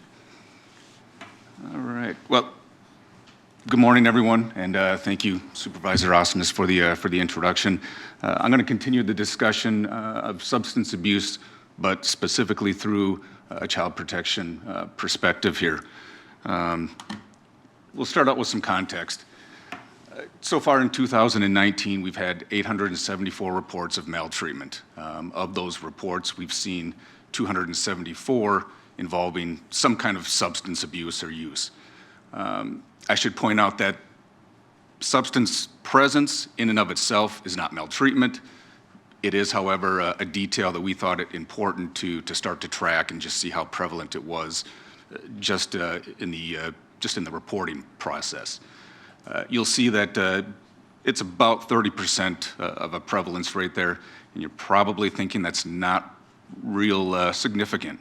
But those numbers change significantly when you look at, there we go. When you look at the cases that we've investigated and identified as having maltreatment, a part of that report, we see, as you can see on the slide, those involve 78% of a rate there where they're present. And I wanted to take this opportunity to show in this chart really the increase in the number of CHIPS petitions. Now these are cases where, again, we've identified maltreatment. We've initiated a CHIPS petition in court. You can see it's a significant increase. And it's not unique to St. Croix County. We've seen those increases certainly throughout the region and statewide as well. If you look at a present snapshot of what we're doing here, currently we've got 65 families that we work with in ongoing services. And when you look at that number, 78% of that involves substance abuse, clearly significant. That number continues to climb, that prevalence rate continues to climb when you start to look specifically at some of the reasons why children have been removed from home. Fortunately, not all the CHIPS cases we have involve removal of a child, but in this case, we're looking at those prevalence rates for placement. I'll ask you to look at that bottom row. There you'll see, again, as in the CHIPS petitions, a pretty dramatic increase in time over the last 5 or 6 years in the number of children that have been removed from home. And as in the CHIPS petitions, we see those increases at a regional level and at the state as well. I think the next thing that's important to point out is I'll have you look at the rows talking about foster care, relative care, and kinship care. Specifically, when you start talking about generational abuse, that generational abuse is the primary factor that's going to keep us from placing children with relatives and putting them in homes that they're already familiar with. We love our foster families. They dedicate a lot of their time and energy to volunteer to help us with that. And they certainly provide care, safe and stable environments for our children, but it still represents a very unfamiliar setting for children. And ultimately what that means is we're adding trauma and anxiety to children who clearly have experienced that already. So when that generational abuse kind of comes into play, is it prevents us from using grandparents and aunts and uncles as placements. So that's a critical piece and something that our social workers have to work through, and not only with the parents that they're working with, but those relatives as well. So when you talk about the primary challenges in working with families with substance abuse issues, this is information that's coming from our ongoing workers, and really it's about access to services. And there's a number of reasons for that, one of which is a lack of local access, and as you might have guessed, cost. Those are barriers that really put us in a situation where we're working with families longer, and it's much more difficult to get these folks the help they need. Something as simple as that lack of local resources means that our families are having to drive further away to obtain those services. And realistically, we work with a lot of families who are low income and not having cars, insufficient money to purchase gas and get to those services. So it's all those little barriers that make it difficult to move forward in case management. It's clearly a goal of ours when you start looking at it in terms of case planning. But again, those are the most significant, or that is the most significant factor in getting our folks that we're working with the help they need.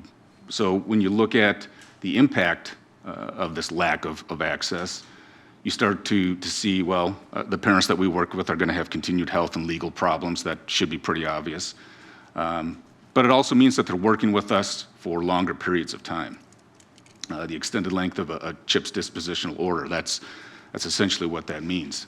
Our goal is to get these families functioning at a level where we can return children safely and allow these families to work without interference or within the independence of not having to work with child protective services.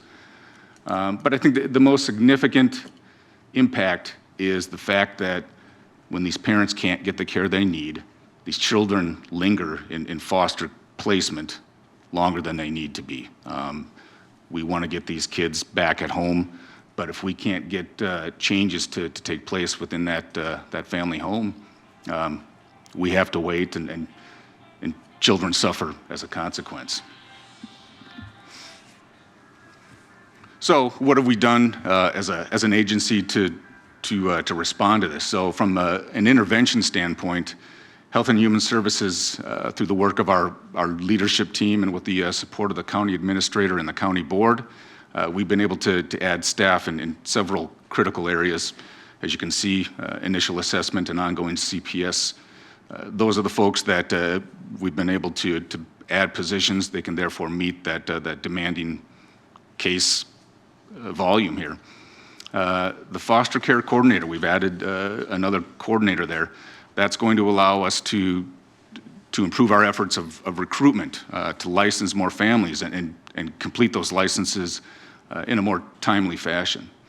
We've also added to our family-centered therapy, which is, I should point out, it's not a substance abuse specific treatment, but it is intensive in-home therapy that is evidence-based, and we've found to be very effective. So we've been able to add support there as well.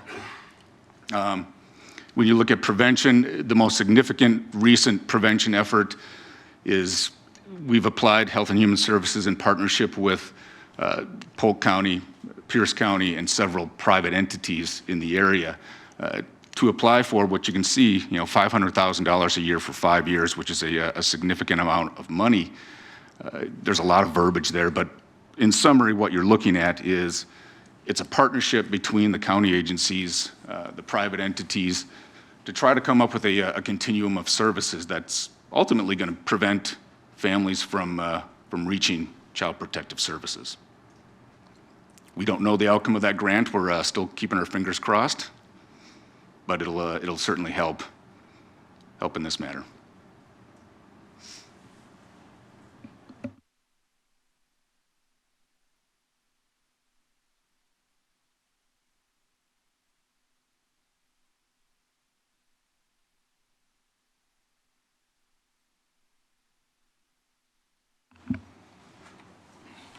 All right. Thank you for having me today. So what you see on the side here is all the different services offered by Programs for Change at our different locations. I manage the programs here at Hudson and also Westfields. We also have a new program within the past year at Amory Hospital. And so these services are offered across all of our locations. Not all levels of care are offered at all locations, but these are the different things that we offer. I want to talk a little bit about our assessment process. Getting into treatment always starts with some kind of an assessment. The assessment process at Programs for Change is thorough. If anybody's ever had a chance to know somebody who's gone through our assessment process, it starts with a generally 2-hour appointment with a counselor. It includes records review, collateral contacts, so that means we often talk with doctors, CPS workers, counselors, and definitely family. Family has sometimes a more clear picture on what's going on with our potential clients than our potential clients themselves. So through that process, we ask them all about themselves, thorough life history. We use DSM to make diagnoses regarding mental health disorders. All of our counselors are duly licensed. 3 of our 4 counselors are duly licensed as alcohol and drug counselors as well as mental health counselors. We also use something called ASAM criteria. ASAM stands for American Society of Addiction Medicine. It's a federally validated placement criteria and a treatment progress tracking criteria that's used in 37, 38 states, and we use that to make recommendations regarding level of care. At the end of that whole thing, we make recommendations about what we think would be useful for a person regarding substance use treatment if necessary, as well as if they need to address something else, potentially mental health issues. Sometimes we say, you need to go see your doctor before you do anything else. And so it all comes out, and the treatment episode all starts with that process. Everybody who's admitted to Programs for Change has one of these assessments. From a program perspective, it's not just about identifying if there's a problem. Certainly that's an important component, but it's also an opportunity for us to start a treatment plan if a person will be admitted to our program, as well as start to build a relationship with this potential client. Our program is long. Calendar-wise, it's 7, 8, 9 months in length, and so while we do get to know our clients fairly well, if they don't like us on that first appointment, they generally don't come back. So we try and build a relationship with them so they're willing to come back and spend some more time with us, sometimes more willingly than others, I guess. Substance use disorders can look different. Depending on the use, the drugs get a lot of attention here. They're, of course, very dramatic. We have a raging methamphetamine problem in this area. Opioids, of course, have made the news. The dirty little secret in this area is it's not the drugs, it's alcohol. Far and away, alcohol is the biggest problem, and it's not even close in terms of rates of usage, rates of problem, and what we're seeing in our treatment programs. And so I want to talk a little bit more about what that looks like. Dr. McGinnis shared that lovely story about the 2-drink guy. We've had folks like that in our program as well. The culture in Wisconsin makes it easy for alcohol use problems to be ignored. DUIs are treated somewhat as a matter of course. Binge drinking in Wisconsin is #1 consistently. Heavy drinking, Wisconsin is #1 consistently. It's a problem. The last statistics I saw is 1 in 4 adults here in St. Croix County binge drank in the last month. So we have, I don't know, 50 people in the room. You can do the math. 10 of you did that in the last month. I'm not going to ask who, though. So you can take a breath. I'll meet you in the hallway if you'd like. Substance use can involve these different things. DSM breaks the symptoms down into 11 different criteria, broken into these 4 categories. Dr. McGinnis highlighted some of them. The first I want to spend a little bit more time talking about, which is loss of control. When a person uses when it doesn't make any sense for them to use, because they're driving, because they have a drug test coming up, because they promised their family that they wouldn't, that indicates loss of control, and that's a key symptom that substance use is starting to take control in their life. When a person develops physical symptoms, usually that's later in the process. They've already started to show these other issues, problems in their relationships, drinking and driving, drinking and boating, drinking and snowmobiling, drinking and farming, drinking and chopping down trees, drinking and tinkering.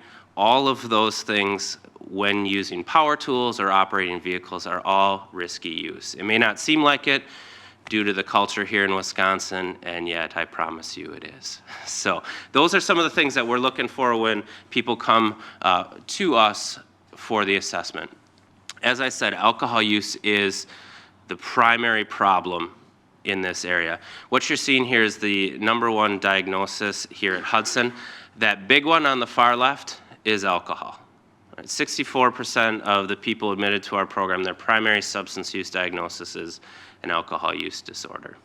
You can see meth is slightly higher than marijuana, and then opioids much lower than that. Westfield's mimics that, almost the same, about 2/3 primary alcohol. A little bit higher methamphetamine. The further north you get, the further meth you get, and then a little bit higher marijuana as well. I don't have Amory's slide up there. If we were to see Amory's programs for change slide, it would look like this: about 40% alcohol, about 40% methamphetamine. And so you can see that it's a little bit different north of us here.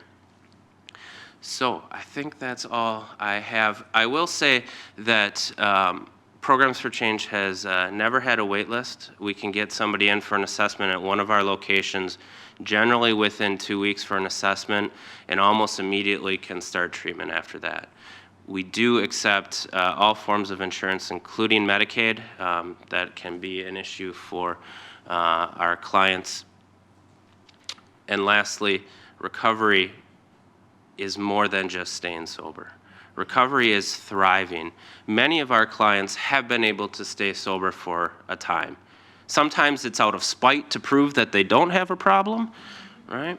I can go a day, a week, a month, and obviously I don't have an issue because I could stop. They tend to be miserable, and life tends to not be very much fun when that happens.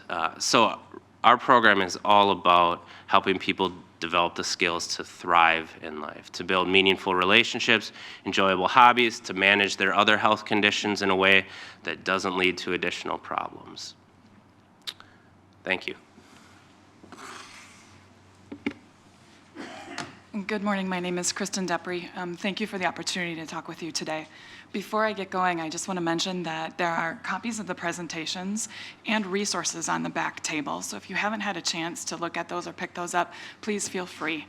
There are plenty of resources back there for you. The fantastic thing about being able to talk last on this panel is that I can talk about hope. Right?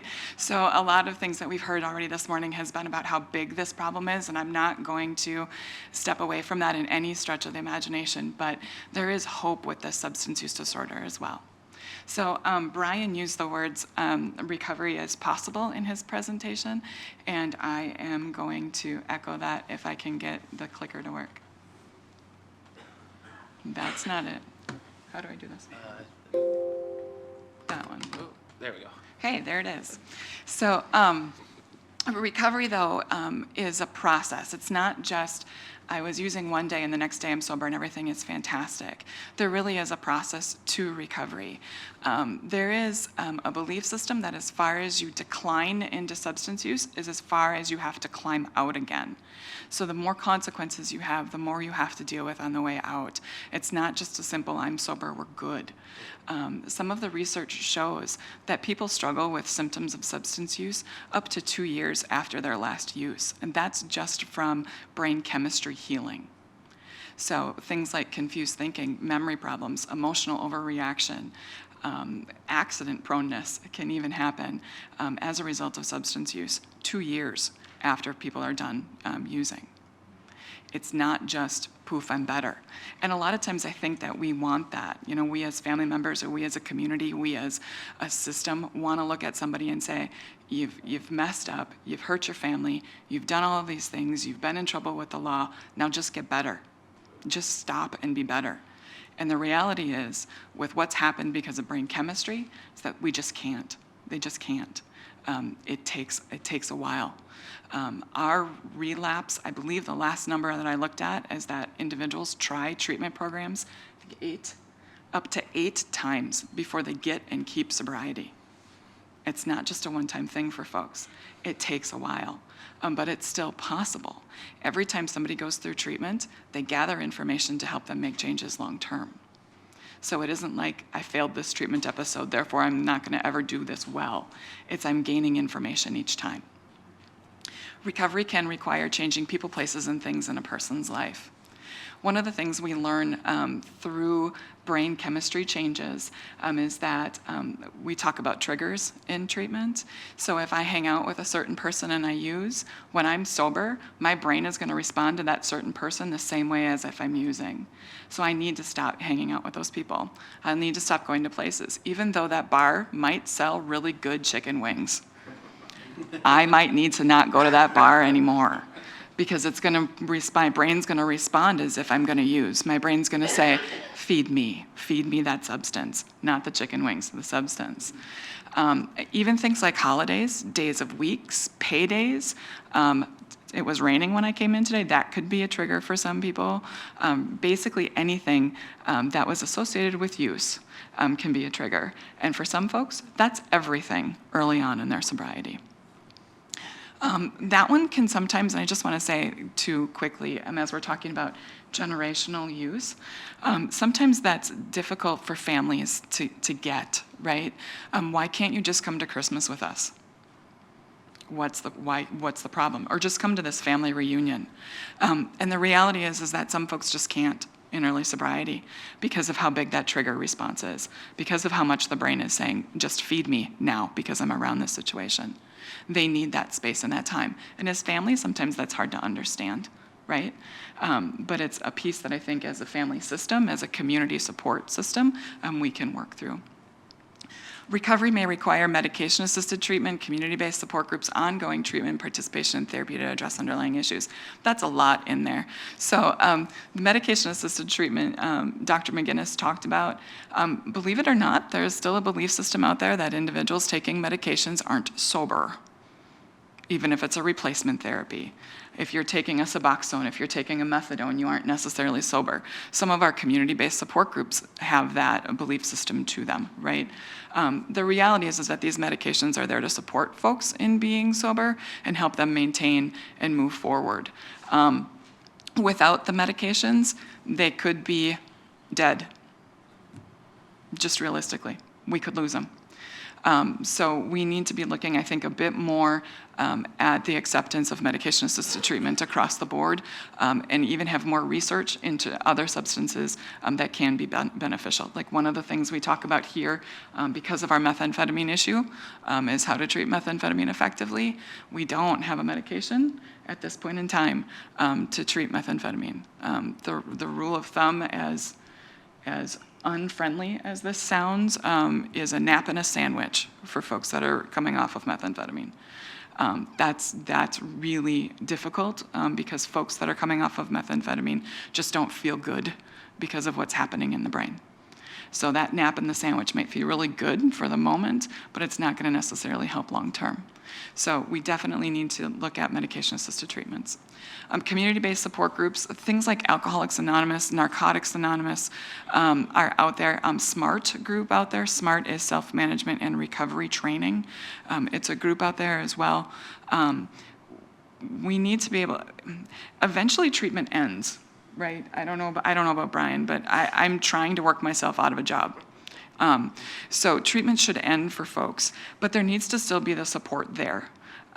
Because recovery isn't recovered, right? It's recovery. It's ongoing process. And when treatment ends, the support of a community still needs to be there to help folks continue their walk and their path. So we're going to encourage and support in treatment in our program for sure, and programs for change, I can imagine. And Dr. McGinnis, I'm sure you talked about community support. We're going to talk about the benefits of folks participating in groups like that. Ongoing treatment services, there are very few folks, they're out there, that can have a problem from substance use disorder and just stop and not do treatment. I've not met them. I believe they're out there, though, that there are some folks that can do that. The vast majority of folks, though, cannot because of how big this thing has become for them.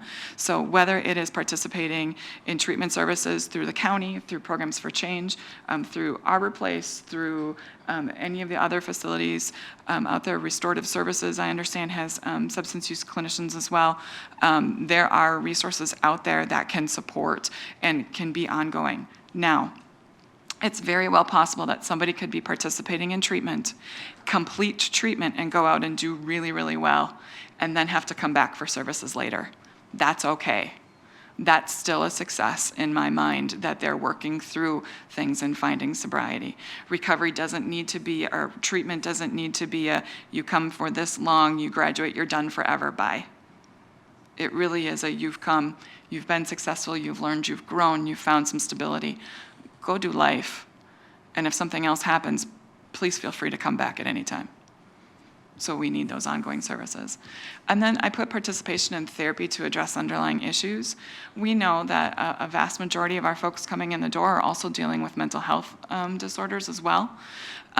Some substance use clinicians, Brian talked about the vast majority of his staff being dual credentialed. There are certainly mental health services available through the county as well, but substance use disorder specific staff aren't going to be able to address mental health symptoms, so we need that extra piece connected as well. We need that integrated treatment to help them find stability in both substances and in mental health. I also have up there to redefine success. When I started in the field 19 years ago, I was new, right? And I just thought that success meant somebody got sober and that was it. That was success. If they came back to treatment, it was not good. There was a failure somewhere along the line. My thinking has changed tremendously. Probably when I started with the county, to be honest, about what success meant. Success for recovery means if I was sober 4 days last time and I'm sober 5 days this time, I'm successful because I found one more day of sobriety that I didn't have before. Success means if methamphetamine is my drug of choice, this is going to be controversial, I realize that. If methamphetamine is my drug of choice and I stop using meth, but I'm still using cannabis, I'm not using methamphetamine anymore. That's a success. We'll work on the cannabis. And I think that as a community, sometimes we still just get stuck in long-term sobriety means you're sober, period. Brian's right. Abstinence isn't just recovery, but we need to start somewhere. And those successes really are in those pieces of where I can grow, where I can find one more time when I'm sober a day longer than I was before. Or I leave an event 5 minutes earlier than I thought I was gonna, right? Or I go to someplace else other than that bar for my chicken wings. That's a success. So relapse, I just want to talk real briefly about relapse. I define relapse as a return to substance use or any of the behaviors connected with using. For me, recovery, as Brian was talking about, increasing the quality of life, sober is just being able to pass a drug screen. Right? We want people working on the ability to increase the quality of their life. So a relapse is not just going back to the use, it's going back to all of the behaviors and all the things that came along with it. It's allowing substance use disorder to make the decisions instead of that person making the decisions. It's not a failure of the person, of the treatment, of the community. It's a symptom of the disorder. So we're not looking at failures anymore, right? This isn't about a pass or a fail or a red mark on your paperwork from school, if I remember that correctly, right? It's really about what's going on with the illness and how can we figure out how to best address that illness. So that's why it says evaluate the circumstances surrounding use. What exactly was going on that a use episode or that behavior happened? Where are we not working on recovery processes? What are we missing that we need to take a little bit of a closer look at? I also wanted to talk about families just for a second. So when one member of a family is impacted by substance use, the entire thing is impacted by substance use. We always talk about the mobile in babies' cribs, right? So if you touch one, the entire thing moves. Same thing with substance use. If we're only talking about one member of the family using, imagine what's going to happen if we talk about more than one, right? The same is true for recovery, though. If we have one family member getting sober, working on a recovery process, the entire system needs supports around it. This isn't, it's really easy, I think, to go, you were the one using, you were the one that went to jail, you were the one that broke the law, you were the one that did this, this, and this. But the reality is that this substance use disorder has impacted everybody around them. So instead of it getting into, I think you should, and you did this then, and this happened, and you stole, and you did this. It really needs to be all of us together, aligned together against substance use disorders. So the family, the community, we need to work in healing the hurts that have happened due to substance use disorders. And sometimes that's a risky thing because we want to be able to look at something and blame it, and it's hard to blame a disease that we can't see. But somehow we need to align together and work our own stuff and work our own healing against the substance use disorders. So I wanted to talk quickly too about the services that we offer at the county. So we also do residential and detox evaluations. We also do the assessments that Brian was talking about, but we also do intoxicated driver assessments and court-ordered assessments. We also do school-required assessments. We have outpatient services, individual and group, based on an individual's need. Everybody coming in the door, we are going to assess to, and we are going to work to look at what their needs are and place them, refer them to the best services that we can based on what they need. We do prevention work as well. And we have an individual that sits on the treatment court that operates as a liaison between the treatment world and the treatment court. We also have 2 clinicians that provide services down in the jail. I don't have the graphs that Brian has, but I can tell you between 2014 and 2018 that our #1 admission was for alcohol as well. People walking in the door were saying alcohol was their substance of choice. #2, though, was marijuana. So that's going to be a little bit of a difference that we had was #2 continuously all of those years. #3, methamphetamine. And then there is a big jump down to what was 4 and 5 that I combined for you, that we were seeing of heroin, other opiates, other pain medications, and then crack cocaine started showing up just a little bit for us too. But by far, alcohol #1. And you can access our services. Again, there's information on the back table for all of behavioral health services. But our intake line is the first stop for anybody looking for services from us. And I'm realizing that that number is not accurate. The number is 715-246-8255. The interesting thing is that's my number. So I guess that'll get you services too. But it's 8255, 8455 is mine. So. It's like, yeah, please call. What else you got to do, right? Exactly.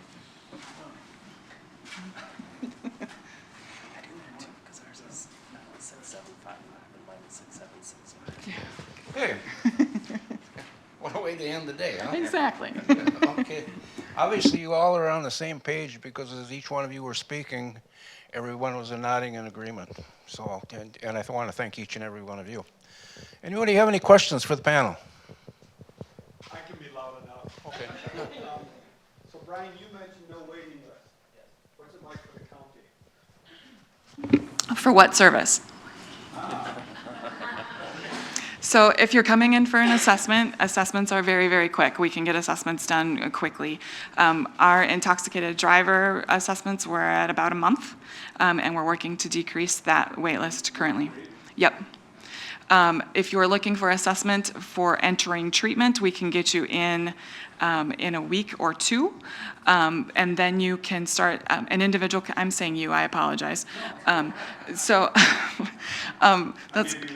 If you call 8455, this is what you'll hear. Then once that individual then makes contact and has that assessment, they have the opportunity to participate in a stabilization group, so they can participate and get information and education until their primary clinician is available.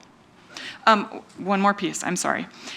There are also specific individuals with like how they use that go right into services. There is absolutely no wait. So individuals that are using substances intravenously have no wait list. Pregnant women have no wait list. Individuals coming in out of residential services come right into services. Individuals on our treatment court are coming right into services. And then because of the way we do assessment processes, if that individual has a high enough level of need, we will triage them right in. So it varies. I had a question about the connection that that all of you spoke to with mental health and substance use. Is there generally a direction, like mental health underlying issues produce substance abuse or vice versa? And I'm asking from the perspective of, I've been a part of the mental health task force that the district has headed up. And so we're really trying to look at this particularly with teens and the mental health increase in mental health needs. So I'm kind of curious if there's a correlation in direction, like one thing produces the other. How often are the two coexisting? Kind of the relationship between those things. I think the thing that's evolving, and I'll take the lead on this one and others can correct me, but I think the thing that's evolving is a real understanding of what we call neurobehavioral medicine. So the neurology and behavioral medicine sides, I think in medicine, are slowly becoming understood to be much, much, much tighter integrated. You saw the conversation about how substance abuse changes brain chemistry. But you also have a lot of folks who have mental health issues and are using these substances as inappropriate, incorrect drugs to try and treat their underlying anxiety, their underlying stress, or the other issues that they're dealing with in their life, the depression or things like that. And of course, then that starts them down the slippery slope of changes in brain chemistry, addiction, and then dependency, and then onto a use disorder. And so we see that end of it. The second piece is we see also if you have those mental issues, health issues, when you start using these things, they make them tremendously worse. Mixing cannabis in a patient with certain mental health issues, teenager or child, just totally messes things up. And until you get cannabis out of the situation or the other drugs, inappropriate or appropriate, out of the situation, it's really tough to get into and start to work on the root issues. So the answer to your question is, it's all of the above, and they're intermeshed and intertwined. So they both cause some, I think, some of the lead to some of the mental health issues, but they also are a result of some of the mental health issues, or they're so intermeshed that you just can't tease them out. So it used to be you treated the substance first, and then you treated the mental health, and a number of years ago we realized that was really pretty wrong, so now they treat both at the same time, and that's much more effective. Okay, thank you. Will you folks be around after we're done today, because we're running a little bit long right now? If anybody's got any questions, you want to catch up with these folks at the end of the meeting, you'll be around, right? Okay, thank you, and thank you, panel. We greatly appreciate it. Hello, everybody. Good morning. My name is Scott Nordstrand, and I'm a judge of the Superior Court here in St. Croix County, and I'm the moderator for a panel on prevention, okay?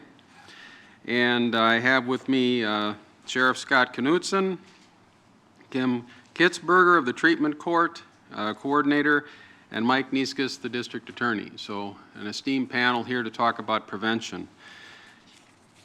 I think given who's on this panel, I'm going to suggest an approach on prevention where one way of looking at prevention is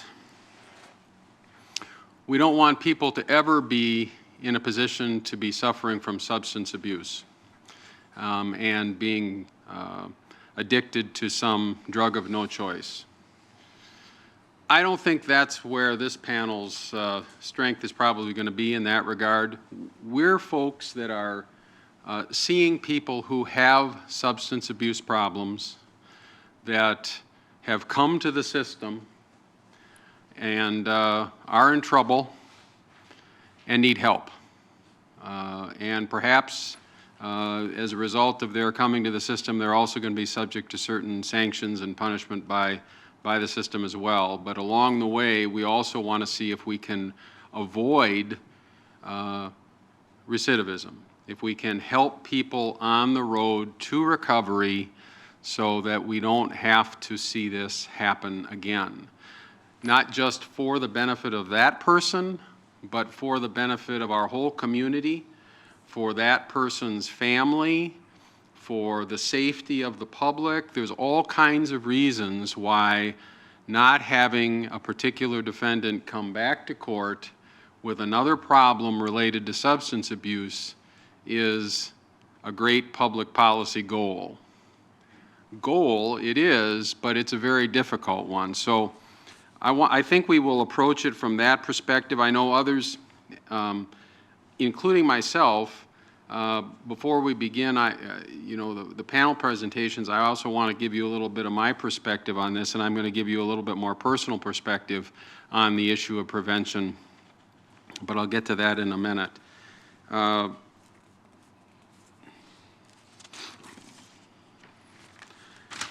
I'm a new judge, been at it a little over 8 months, and I will say one thing that surprises even me, and I say that even me because I'm a recovered alcoholic, is that the vast majority of the cases that come before me, no matter what the type, have some element of substance abuse involved in them. Somewhere, somehow. I mean, it could be obviously children in need of protection and services, abused kids, neglected kids. We see that all the time, where the source of the neglect is substance abuse. The obvious, the criminal cases, possession, distribution of illegal drugs, OWIs one after another, operating while revoked. So people are operating motor vehicles after their license have been revoked, undoubtedly, almost exclusively in connection with some alcohol or drug-related offense. Theft, which is the result of needing money so they can obtain their drug of no choice once again. Or bad judgment as a result of being under the influence in those circumstances. Domestic abuse between partners all the time. I'm trying to think of an occasion recently where the domestic abuse alleged didn't involve alcohol or drugs, and doesn't come to mind. Child neglect, all right? And we've talked about that in Chip's cases, but also in terms of criminal actions by particular parents in not protecting their own children. Juvenile cases, we see that as well. The youngsters are using early and using a lot. Family cases, just divorce cases, paternity cases, custody cases, child support cases. You can't imagine how many child support cases, for failure to pay child support come because simply they cannot hold a job or keep a job to make the payments that they need to support the child. Guardianships, Grandparents taking over custody of kids time after time. Thank God for grandparents, right? And aunts and uncles and other family members who take care of kids when their parents can't do it because of substance abuse. And then we see the termination of parental rights cases, temporary physical custody cases, all these things that have to do with substance abuse. And so this is an essential topic for us to discuss, though I don't know that there are any easy solutions. So before I ask for the panel members' input on prevention issues, I want to talk a little bit about a personal point of view that I have, and that is the importance of programs like AA, Alcoholics Anonymous. Okay. As I said, I am a grateful, recovered alcoholic and have been for many years. And I just see the power of this program. And that is not to say, that's not to denigrate other programs. And AA, says over and over, we're not the only solution, we are a solution. And I think one of the things I wanted to pass along today is, I brought with me today, this is the AA book that I was handed when I walked into Hazelden at Center City many, many years ago.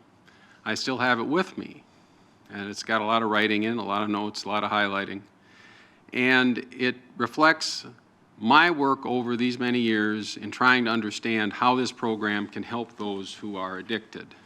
So much so that my mentor and sponsor, who passed away a couple of years ago, and I wrote a book about the 12 steps to help people get through the 12 steps. So I wanted to give that by way of introduction, that I really believe that this is a program that can help. And here's one of the reasons is availability.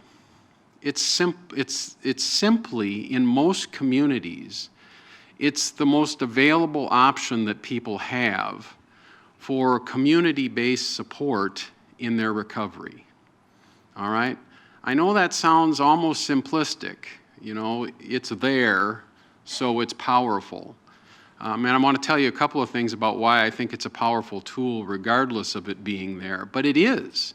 It's down the street. I guarantee you within 10 miles of here, probably right now, there's an AA meeting happening.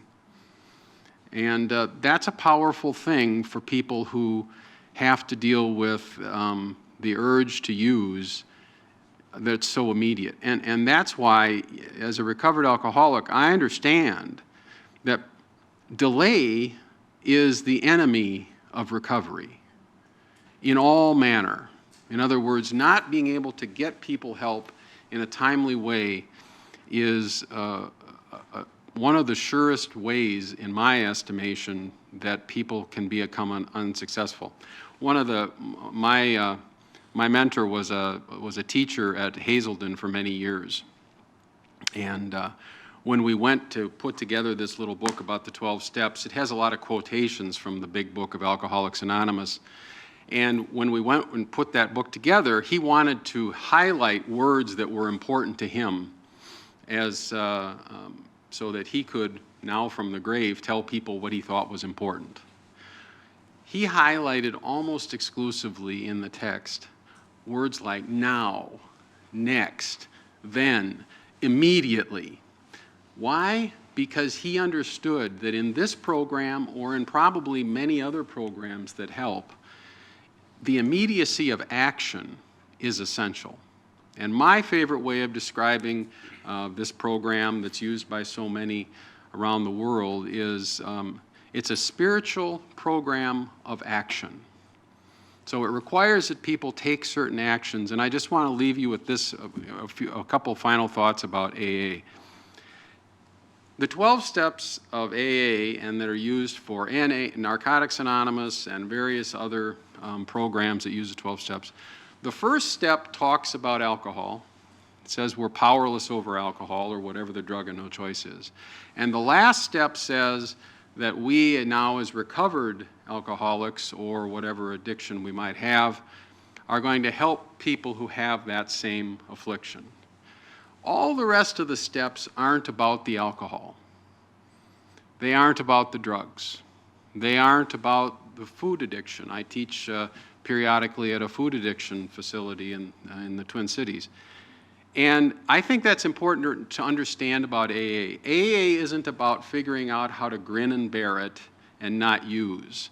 It's about developing a changed way of life spiritually, in terms of our personality, so that we aren't obsessed, we don't have the need to use anymore, okay? Now, as I said, this is just one program, but I think sometimes AA sort of gets the short shrift. It's always there, it's, yeah, go to meetings. Judges tell, you know, in other counties, I know I don't do it, you know, might sentence people to go to AA meetings. And I've been at meetings where the guy comes with a little slip of paper and somebody has to sign it and take it back to the judge. That's not my approach to AA. AA is about taking the 12 steps. It's a program of action, okay? It's not a program of going to meetings and sitting on your butt and listening to other people who've taken the 12 steps. People actually have to do the work. And so that's my short little version of AA. I do give talks about this in other settings at a longer time, but I just want to make everybody aware of the power of these organizations, and I know they come to the jail, there's meetings downtown, and they're all over. So that's my take on prevention to begin with, and I'd like to give an opportunity. Let's see, who would like to go first? We have the sheriff is first, or you want to go first? I'll go first. All right, thank you. Our district attorney. Good morning. The county, St. Croix County, has put a lot of resources across the spectrum into prevention. Now, you've heard about a number of problems today. I was able to drop in about vaping, meth, opiates, alcohol, marijuana. We try across the board. In the district attorney's office, we have a diversion program. It's also a treatment and diversion TAD program. We receive some funding from the state, but significant funding from the county. The goal there is to help low-risk offenders. We have some tools now to try to measure that. Not perfect, but to get low-risk offenders who are dealing with substance abuse. There's other people who go through it. But dealing with substance abuse, some direction and help and keep them out of the criminal justice system. So we do what's called deferred judgment of convictions. A person who is addicted to meth, for example, comes in, no real criminal record, but has a felony charge. We give them the opportunity to avoid a conviction. For moderate risk individuals, that might be done in conjunction with the Department of Corrections and placing them on probation for a misdemeanor offense, so they monitor them. There's certain tools they can use and get help. We also have a program that we started about 4.5 years ago, MRT, moral recognition therapy. A lot of these individuals, and Department of Corrections hires us, but a number of our persons, everyone in our diversion program is trained on it. They work somewhat similar to the AA process you heard the judge talk about. There's a series of steps. The purpose is to get them to understand how their actions are affecting others, to get them some insight into their actions. But we work that way. The Department of Health Services does a lot of the evaluation, a lot of the treatment. There's a lot of money spent there. But as the judge said, early intervention is important, key. Well, we have a crisis stabilization program where a number of the persons who come into the criminal justice system are directed to go there. The county's invested in the day report system that's run through the sheriff's department. The day report system tests about 35 people a day on Monday through Saturday. Those are individuals who have charges in the system. They may be alcohol, they may be marijuana, they may be methamphetamines or opiates, but it's an effort to keep them accountable to themselves. And when they're relapsed, to get them back into the court, to get them back into a treatment protocol to help them do it. it's an attempt to give them a tool to help them keep sober, and it's an attempt when they are failing not to depend on self-report. We find this throughout the system. And when the judge says, and the judge has in today, so he's probably looked at his calendar. Today we have 5 new persons in custody since last night. All 5 of them, 4 of them have meth charges. The other person has a controlled substance charge. So that could be opiates, that could be cocaine, that could be amphetamines. They all did it. One of the persons ended up, because they told after they were arrested and booked that they had swallowed methamphetamines, they ended up at the hospital. So the deputy is staying with that person until the medical situation changes. We had yesterday on intake, we had someone who was in the jail who was concealing on a body cavity, I believe, meth and heroin. That also ended up at the hospital too. For the situation. This is an enormous degree. A couple other things. There is medically assisted programming for alcohol. You heard about anti-abuse today. There is medically assisted treatment for opiates. For meth, and meth in terms of controlled, in terms of street drugs is the primary problem here. We have a huge amount of alcohol abuse.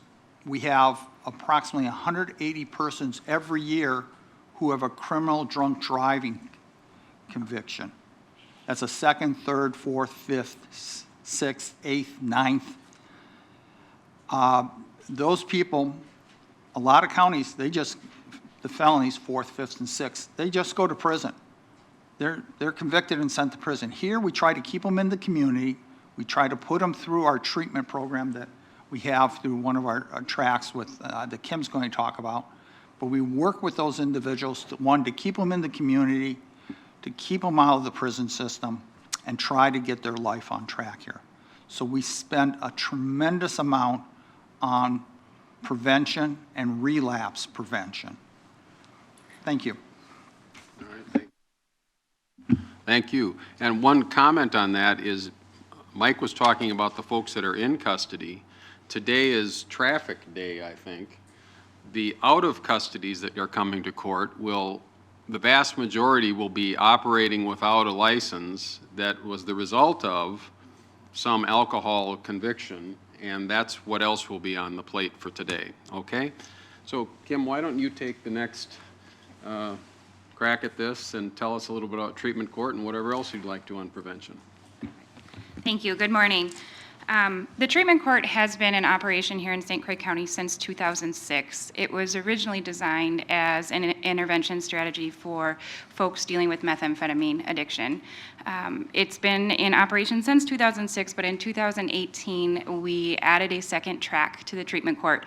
I should actually back up and say that you might be familiar or have heard of it referred to as the drug court program in St. Croix County. For many years, it has been the drug court, but in 2018, we changed it to the treatment court program because we implemented a second track within the treatment court for the criminal OWI offenses. For a while, we mixed the OWI offenders and the drug offenders in the drug court, and we had really mixed outcomes, noticing that there is a distinct difference between the two populations.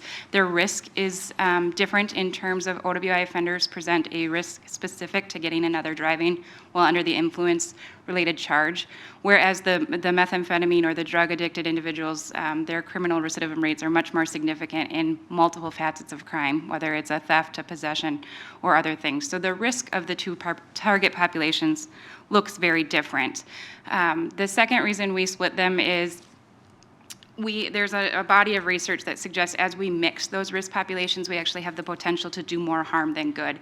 So if we mix low-risk offenders with high-risk offenders, we're actually going to make the low-risk offenders worse, and the high-risk offenders aren't going to change either. So we, in 2018, decided that instead of just not taking the OWI offenders, because there was a period of time where we just stopped taking them, we decided that treatment court in its current structure wasn't the right intervention for them, so there became no intervention for them. And in response response to the significant number of OWIs that were continuing to happen, we decided we needed to do something for this population. So in late 2018, we are just coming up on our 1-year anniversary of our second treatment court track. We developed this intervention track for those felony offense OWI offenders. Treatment court, though, however, it only serves somebody who's on at least their 4th offense OWI. So they're not even eligible for the treatment court until they've picked up at least a 4th OWI conviction. Part of that is because, as you know, first offenses are not criminal in the state of Wisconsin. And second and a third offenses, their risk level isn't necessarily the level that we're looking to serve. And typically the penalties for a second and third are much less significant, that we don't really have a good carrot and stick approach for incentivizing their participation in a treatment court program. So thankfully, there is some new proposals by St. Croix County to take a look at creating an intoxicated driver intervention program that will serve those second and third offenses so that we don't have a gap in how we're addressing the drunk driving issue here in St. Croix County. Some of the things that the treatment court does in order to prevent folks from essentially ending up in prison. The initial model for treatment court was that we should be the last stop for folks who are pretty much next foot in the door to the prison system. We've changed that approach in recent years, but still for a number of our participants, they've been in the system long enough that we become one of those last stop interventions before they're looking at a significant period of incarceration. Some of the things that we do to address long-term change with the individuals in treatment court, we always kind of start them out with telling them there's one thing they need to change, and that's everything. We literally wipe the slate clean with them and help them put pieces back on their plate that support their long-term recovery. In the beginning of treatment court, they are in treatment upwards of 10 hours a week. We ask that they participate in community support groups, whether it be a 12-step based group like AA or NA. Some people also find their support groups through other community networks like Spiritual Connections, Church Connections, other community groups that are supportive in nature and help them explore their healing recovery journey. So we ask them to participate in those. We also require them to be employed.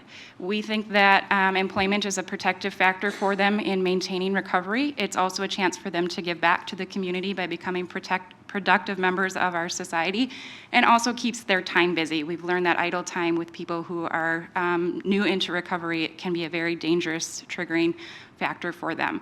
So in the beginning, as I said, we kind of ask them to change everything. We wipe the slate clean, and then we start putting in pieces of the plate.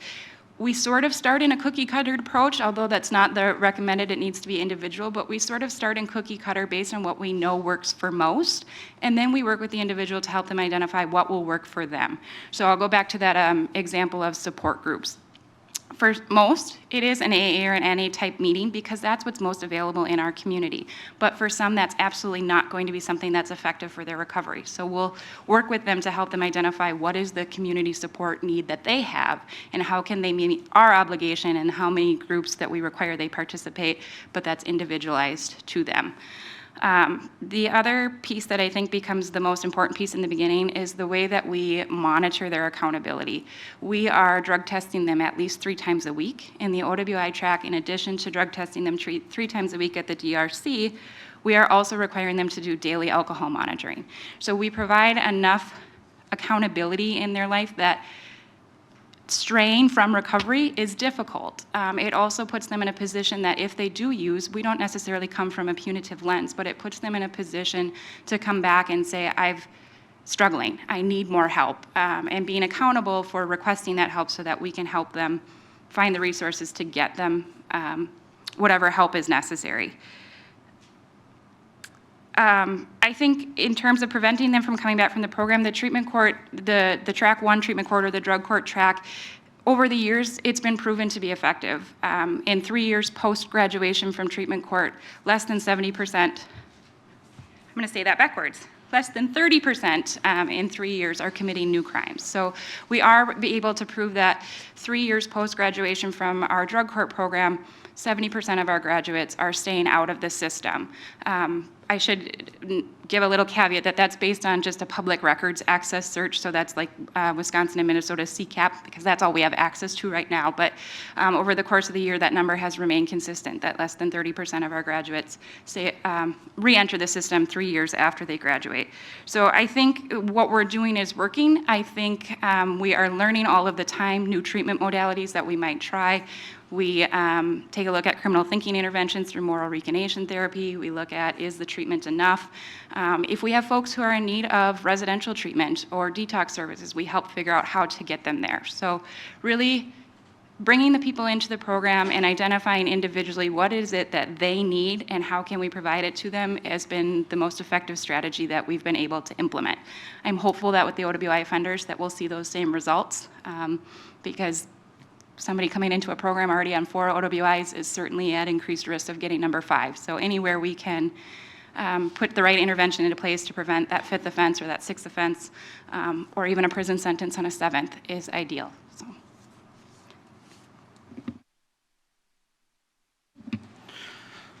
Thank you. I started with the sheriff's office. I started working in the jail at the end of 1995, and I was in there for 4 years. And what has occurred within the jail over the last 24 years is not the same place that I used to work. The challenges have increased, mental health, substance abuse, sometimes intermingled with all of those, continue to be some of our biggest challenges within there. It comes at a cost. It comes at a cost to the staff working. It comes at a cost to the taxpayer dollar. Most importantly, it comes at a cost to the citizens that are placed in there. Many times law enforcement is the first connection or the first unveiling of a substance abuse issue, whether we're called into residences for domestics, child abuse, car crashes, traffic stops with substance abuse or impairment. So we're really so involved from the beginning in many lives. And then once they get into the jail, it isn't just a place for us to place them and house them. Some of the things that we try to do within the jail is education, knowledge, skill, substance, and some education and counseling. Those things, we try to get as many different programs in there while people are serving or awaiting their court hearings. And many times, that time within jail is their longest time being sober. So we try to take advantage of what skills can we give, what education can we give, depending upon how long they're housed. Some are short-term, but those that are long-term, we have programs. We do have AA within there. We have many religious programs. We have Money Matters, parenting classes. There are some that they're 18 years old and they haven't finished school yet. We have to get a teacher in there for them to continue their education. In 2018, we booked in about 3,000 people. And that number obviously continues to increase each year. In 2018, our average daily population was 109. That was up from 2017 from 101. Average daily population, our population today is 130. We've reached 151 at one point this year. It has leapt a large amount within a year. You also heard that on the docket today, substance abuse.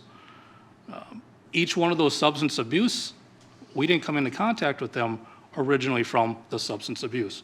It was because of the theft. It was because of the burglary. It was because of the high-speed chase. And then because of that investigation, that's where the substance abuse was noted.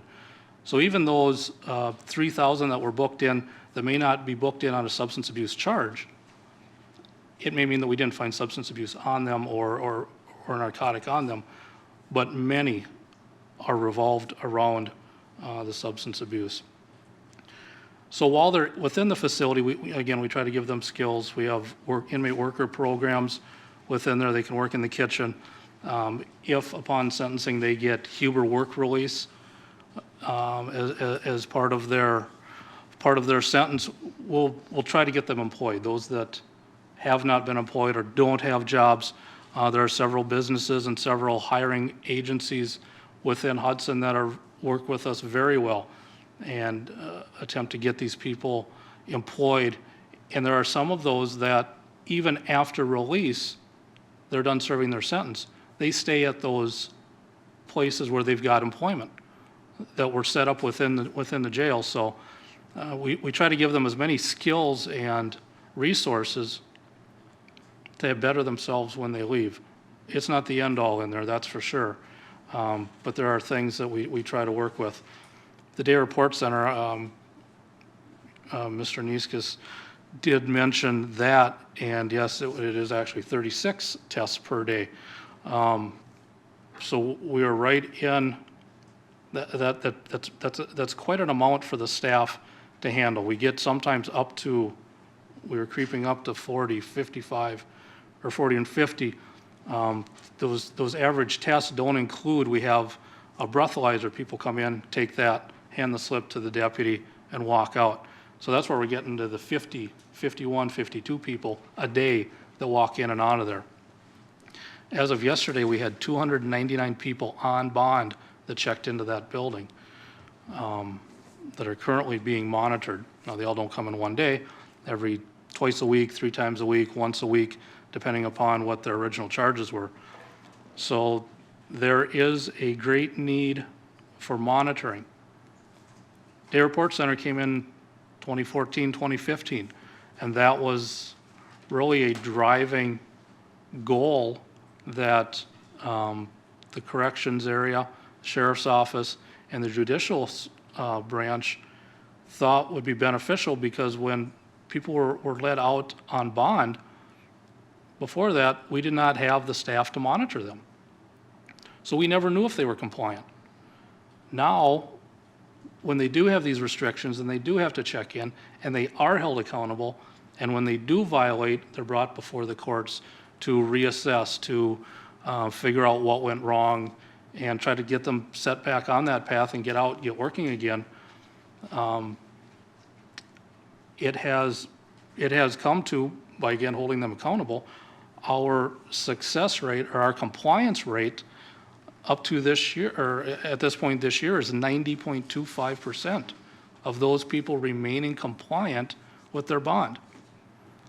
I'm not going out on a limb saying before 2014, 2015, it was not 90%. It was much less, because nobody kept track and we did not have the resources to hold them accountable. Even after some of those, again, are done with their sentence and released, we've had a couple that have come back in and said, boy, this Day Report Center, where was it 20 years ago? I could have used that. So we're also recognizing that it is impactful to those that are compliant, that really even appreciate being held accountable, because their families surely do. So I think it's something that this county has invested in, bricks, mortar, staff, time, and I think and it's the only Day Report Center in the state of Wisconsin not run by a private company.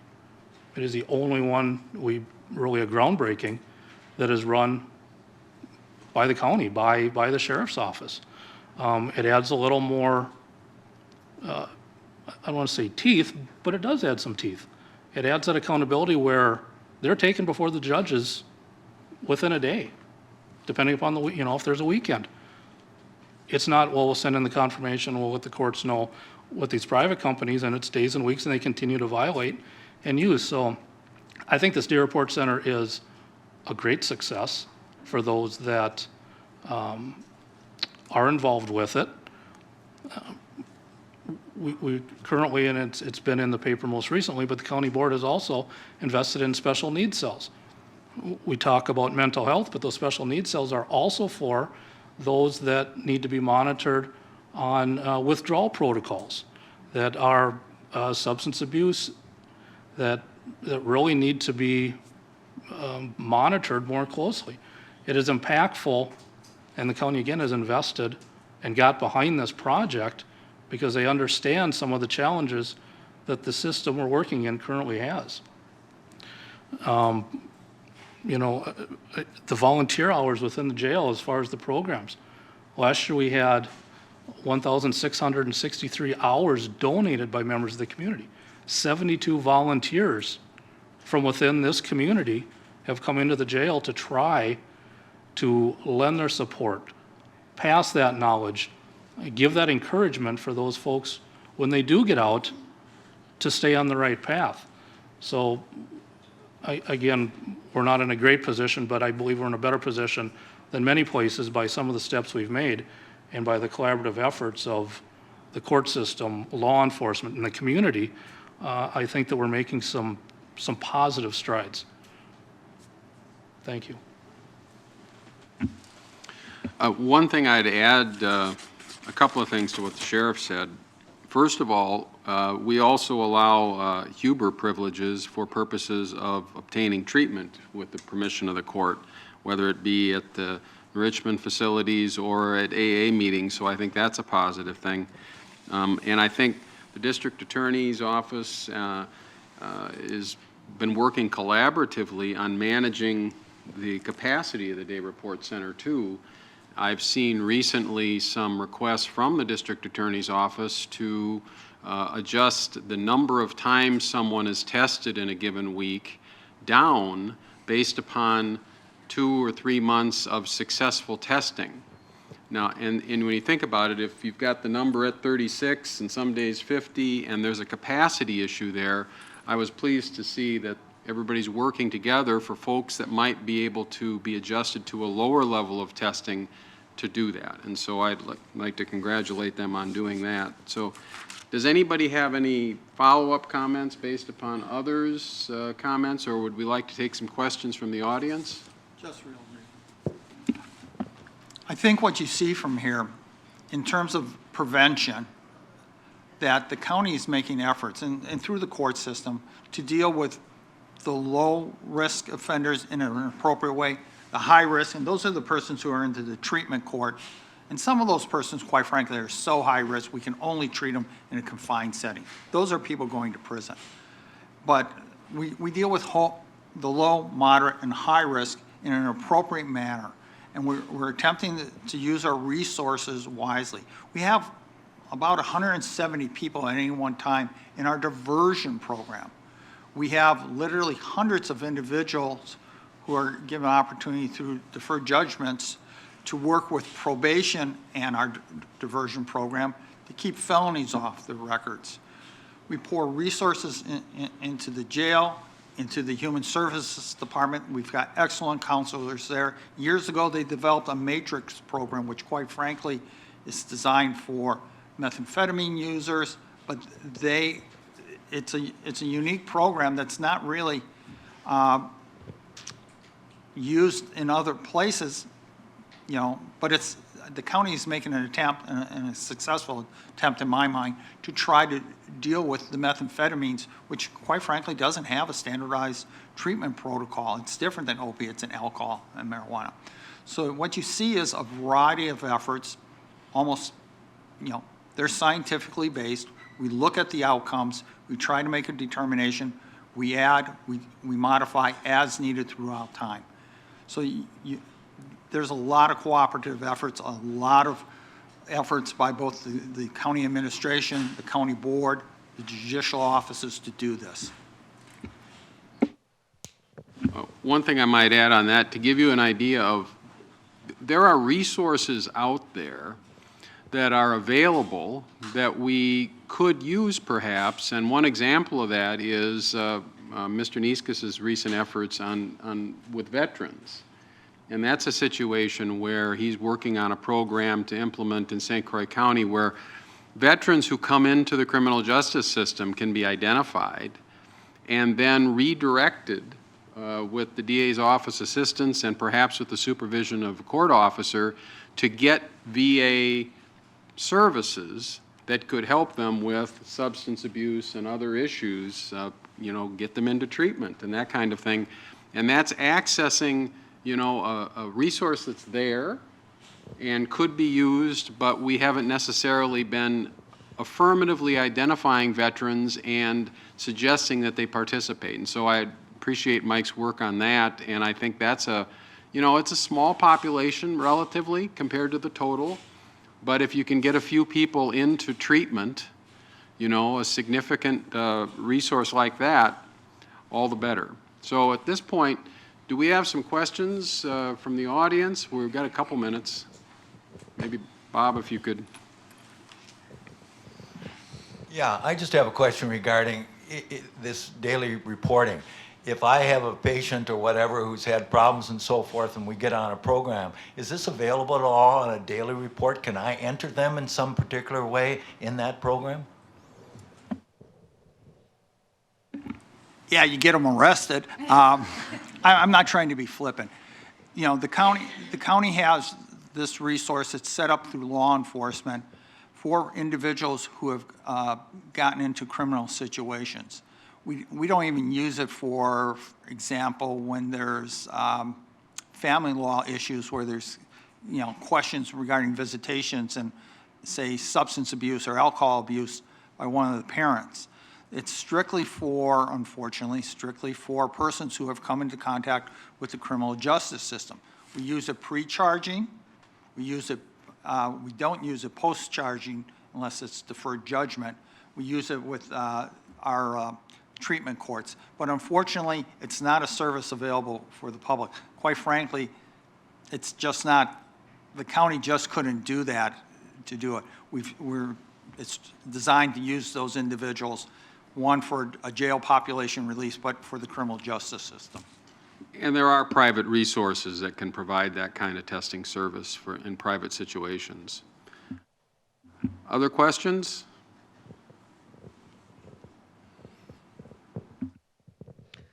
So it's fantastic to hear of all the progress that has been made here in St. Croix County. I really applaud you for that. I'd like to know is how do you coordinate between the courts, the jail, community services, the DA's office to provide the most effective prevention and treatment for the county? Well, I'll let everyone chime in. I will say I'm a relatively short time here, but we regularly meet and talk. We've had the Department of Health and Human Services has met with the judges very recently. The District Attorney's Office meets with us, and so we all try to collaborate and see what's working, what isn't. I'll give you an example, this issue of the capacity of the day report center and can we get people testing a little less. That's part of this collaboration, I think, and all of it is geared towards, I think, we have to protect the public first. That's job one. But we also have to find a way, if we can, to help these defendants on a different path. And I think that begins with hope. Okay, and hope is delivered in a lot of different ways. It's delivered in the jail with somebody coming in to meet with somebody. It's delivered in New Richmond with AODA assessment and treatment options there. It's delivered in diversion programs where you don't necessarily have to have that conviction on your record. There's some hope. And so I think we want to, we do that, and I'm pleased we do. I'll let anybody else want to talk about coordination. Well, from my end, I agree with the judge. We talk to everybody on a regular basis, but we've worked hard in terms of law enforcement. It's just not the Sheriff's Department. It's Craig's department, it's the Hudson Police Department, it's Woodville, it's the State Patrol, to work together and to develop trust with the defendants and their defendants, but the defense lawyers on the other side. So if they come and say, there's a substance abuse program, my guy's gotten an evaluation, I'm not necessarily interested to read his personal medical and personal history, but I need to know What is being said? Who did they go get the examination from? Was there a Rule 25 evaluation from Minnesota? To know what's going on and to have that there's a level of trust between the parties, which means, one, the lawyers presenting it to the judges, and the law enforcement, that the information goes back and forth, that the people trust that they're not trying to do this, they're not trying to win and put notches on a belt on either side. They're trying to help the individual, because in long term, helping the individual is best for the community. It's best for them, it's best for their family, and it's best for the towns and cities that we live in. I just comment really quickly. From a treatment court perspective, everything we do is a really coordinated approach, and my role is actually to start making those connections with all of the entities that serve our individuals to make sure that we're working together towards common goals. So our treatment court team alone is made up of 7 different representations. We have a treatment court judge, myself as the coordinator. We have a prosecuting attorney from the district attorney's office. We have a defense attorney. We have a treatment provider. We have a probation agent, and we have law enforcement. So that's one way that we sort of have a finger in all of the different aspects that our participants are working on. But my role then really is to go to each activity of the individual's life and get those updates. So I am working with child protection social workers if they're working on a reunification plan. We do work with various community resources, the Family Resource Center, when we have families who qualify for services there.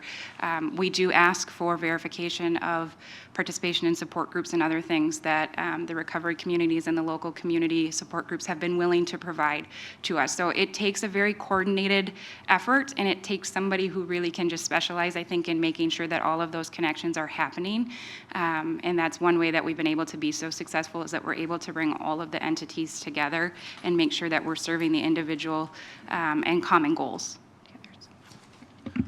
So sometimes, let me leave you, and I know we're about out of time, let me leave you with an example. Sometimes coordination is simple things, little things, all right? I'll give you an example, like you have somebody who appears in court because they were operating without a license. It's because of some kind of an OWI charge or some other kind of drug charge. They didn't have a driver's license. They couldn't get their license back because they need to go and get assessed under state law up in New Richmond and be assessed for alcohol and drug abuse. And then once they've done that and that plan is approved or is submitted to the state, they can be eligible for an occupational license, and they can get if it's an OWI, they could have an IID put in their car to prevent them from driving drunk and all of that, and these safeguards can be put in place, and they can get on with their lives a little bit, okay? They can earn a living. They can pay their child support. They can go get groceries. They can do all of these things. Well, what if you can't pay the fee? Well, one of the things that Mike did was he's been suggesting periodically, if somebody comes into court and they can't pay the fee, we look to see if they've got any money posted on bond. All right? Often these folks have got $250 or $500 sitting there in the courts, and we evaluate whether or not we can adjust it to a signature bond and send the money to New Richmond so they can get that fee paid, so they can get evaluated. And that's working, the court system with the Department of Health and Human Services, and frankly also the clerk of court who has to send the money. And to make that happen, and it's a little thing, but it can make a dramatic change in somebody's life and their sense of hope and moving on. So I think we're about out of time. We're over time, and I thank everybody for their time here today.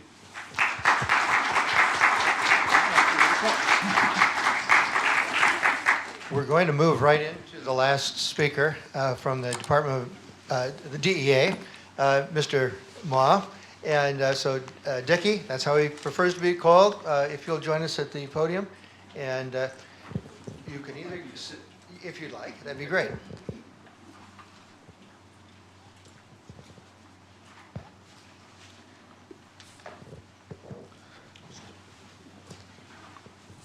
Now, good morning. I realize it's approaching the lunch hour, so I'll try to make this quick.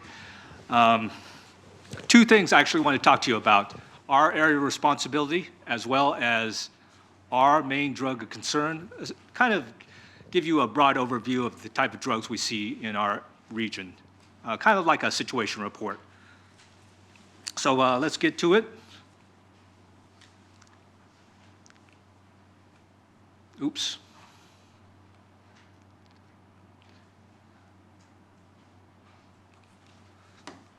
Methamphetamine is hands down our #1 drug concern. But before that, I want to talk to you about our area of responsibility.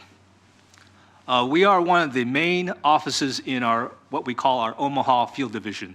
We all those cities you see up there report to our Omaha office.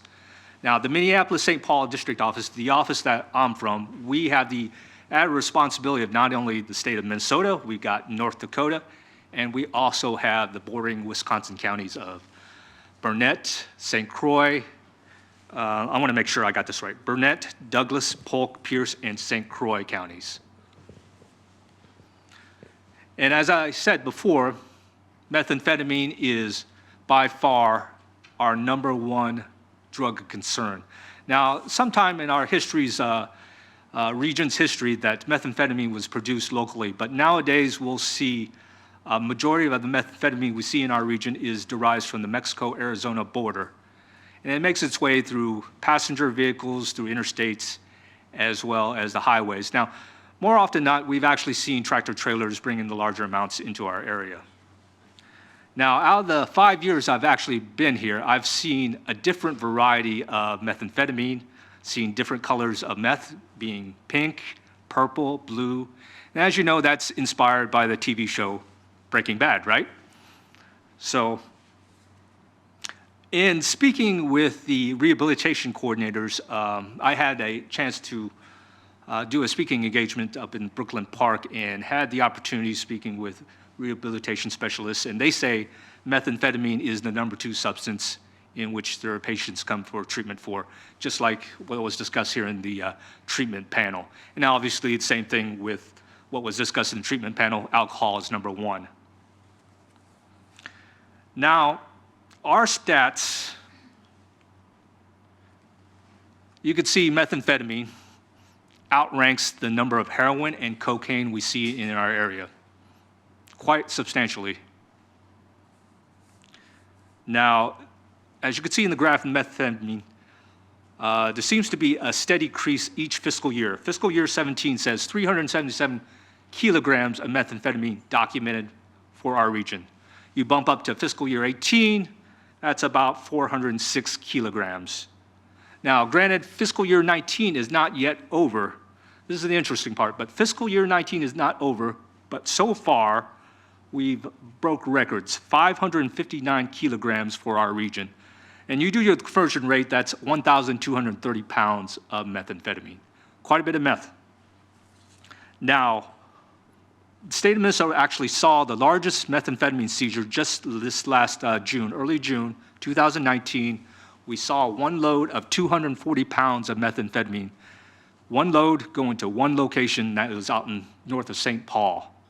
Those individuals actually have been arrested and being prosecuted in the District of Minnesota. So I actually want to take a snapshot here and compare our stats to our neighbors in Illinois. Now, granted, Illinois has the 3rd largest city, that being of Chicago. You would obviously think that they would have more methamphetamine than we do. Their fiscal year 19 stats say that there's approximately 90 kilograms that have been documented in the state. So we definitely our region surpasses Illinois. So whenever there's a surplus of any given product, we see the prices of meth go down. 1 pound of meth, when I first got here about 5 years ago in the Minneapolis-St. Paul District Office, it was around $8,000 to $10,000 per pound of methamphetamine. Nowadays, you'll actually see about a pound of methamphetamine in our region go for around $3,500 to about $5,000 per pound of methamphetamine. So, I want to talk about fentanyl. Now, we don't see a problem as we do out east especially with fake oxy pills when it actually contains a lethal dose of fentanyl. Now, there's been instances where there's been overdoses of individuals taking these types of substances and leading to overdose deaths. I understand St. Croix County's had some overdose deaths, as well as Washington County, major metro area of Twin Cities, and especially in St. Louis County and Duluth. Now, as you know, probably heard from the treatment the panel, but a lethal dose is comprised of fentanyl. The amount is a lethal dose was around 3.5 to roughly around 5 milligrams for an adult-sized male. Now you compare that to heroin, that's about 70 milligrams. So it doesn't take too much. Now, the dealers like selling this stuff like the fake oxy pills because it is 20 times more profitable by weight than heroin. Now, the users, I had the opportunity of interviewing users, and they say that they like fentanyl because it produces that intense high, but it's not a long-lasting high as compared to heroin.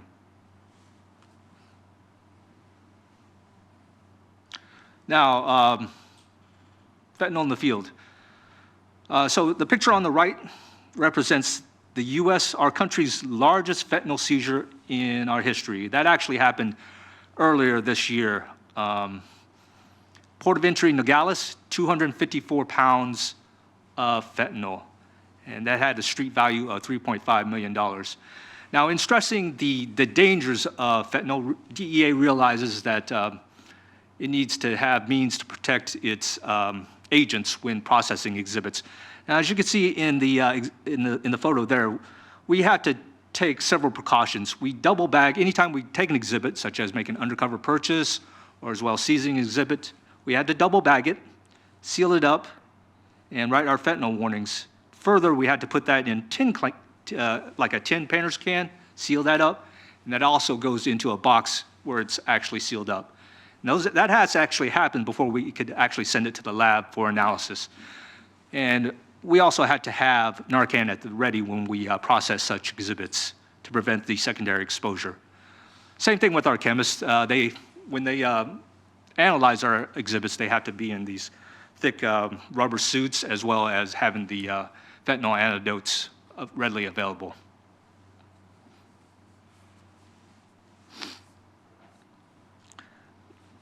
Now, my group, I'm part of a group that's called the Tactical Diversion Squad. We address and work on opioid-related cases.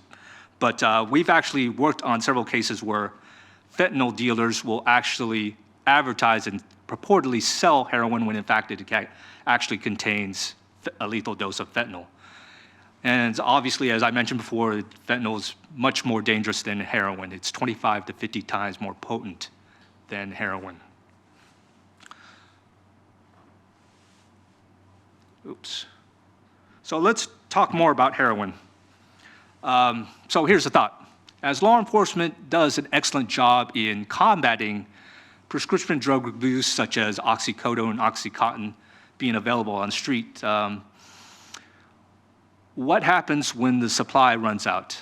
For many of the users, the answer is heroin. Now, this is what we call the circle of addiction.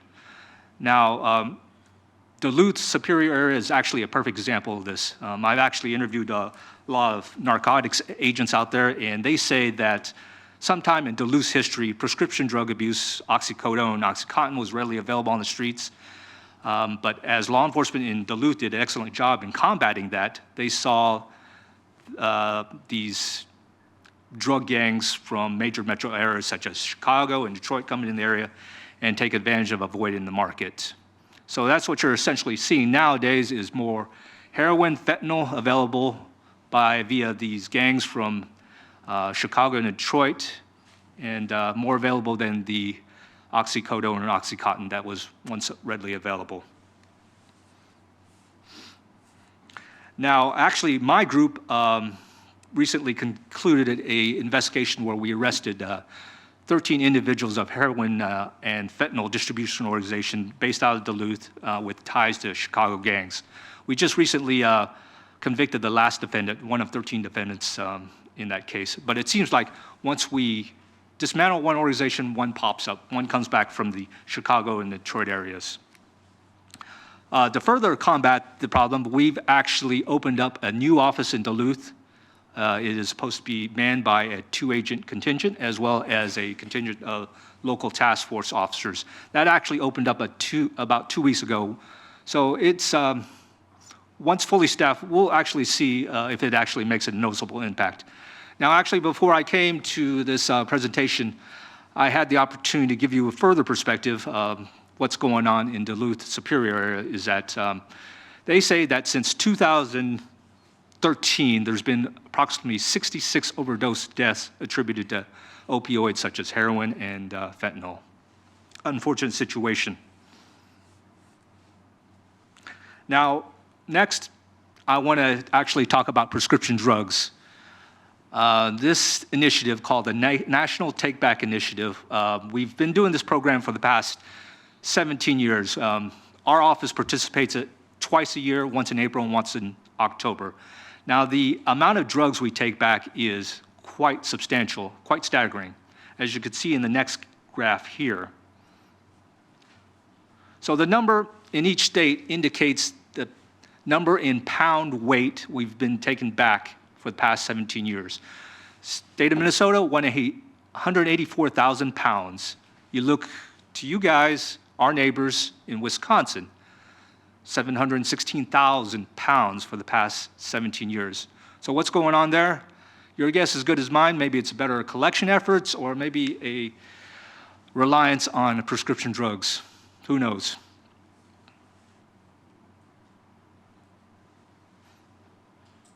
So actually, I want to conclude on this. DEA realizes that we can't arrest our way out of a problem. We know that enforcement is just as important as your components of education, prevention, and rehabilitation. This actually comprises of the 360 strategy. So every component is important to addressing the problem. I would say your components of education, prevention, and rehabilitation is much more important than that of enforcement. And with that, I'm sorry. With that, we rely on the public for a lot of our information on our cases. Now, some of the most successful cases that we've had in the DEA actually started with tips and information from individuals coming in and providing information, which led to significant arrests and seizures. Now, there's a couple of ways you could do it via online. First is the DEA.gov. Whenever you have specific information that relates to street drugs such as heroin, cocaine, and methamphetamine, report it through DEA.gov, and there's a little tab that says submit a tip. I don't know if you can see it, but submit a tip, and that's where you report that type of information. Now, if you have information about diversion-related drugs as well as the illegal trafficking of prescription drugs, you could do it through the Diversion Control Division website. There's a link that'll take you there, and you click on that tab where it says RX Abuse Online Reporting. So that's essentially all I have, and perhaps I could open up for any type of questioning. I was going to say before we get to the questions for Dickie, he got up here really quickly. I wanted him to get up quickly, but he really got up quickly and started, and I did not do justice in introducing him. But he's not only with the drug task force, he's the supervisor of it. And he's had an amazing career in Chicago, Kabul, Jakarta, Hong Kong. And so as you think about questions you might ask him from his 21 years of experience in the DEA, you might want to think about asking him about some of his international experiences as well. And with that, are there any questions?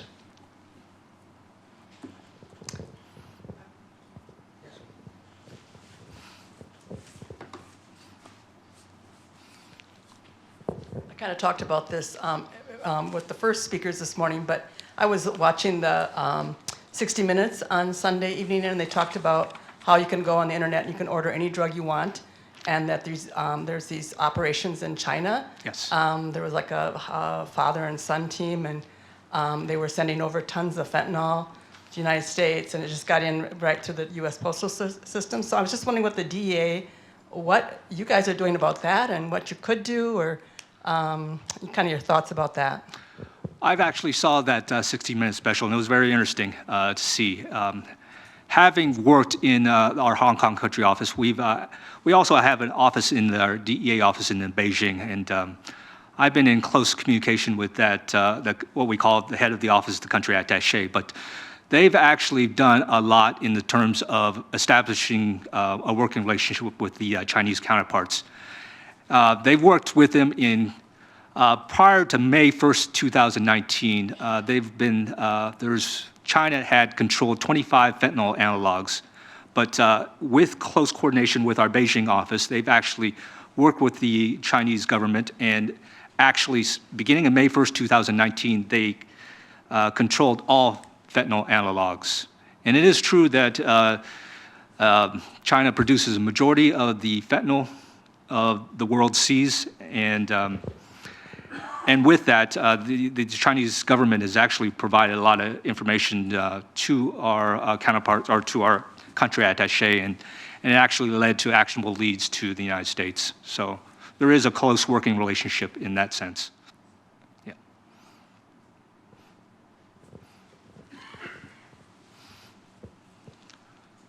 I guess as a follow-up to that, is the Chinese government doing anything to stop that group, just that one group, from what they were doing on that program? I don't know when that was done, if that was done 6 months ago, and this show came to television this week, but that just seems impossible.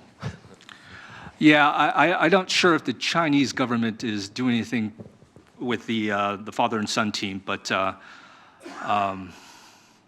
I know that we've actually, with the U.S. government, we've actually, what we call OFAC, Office of Foreign Asset Control, we placed an OFAC sanction on that company, the father and son company, and that actually prevents them from doing business with United States entities. But as far as I really don't know the details about that case, so I really don't know what the Chinese government is doing in that sense there.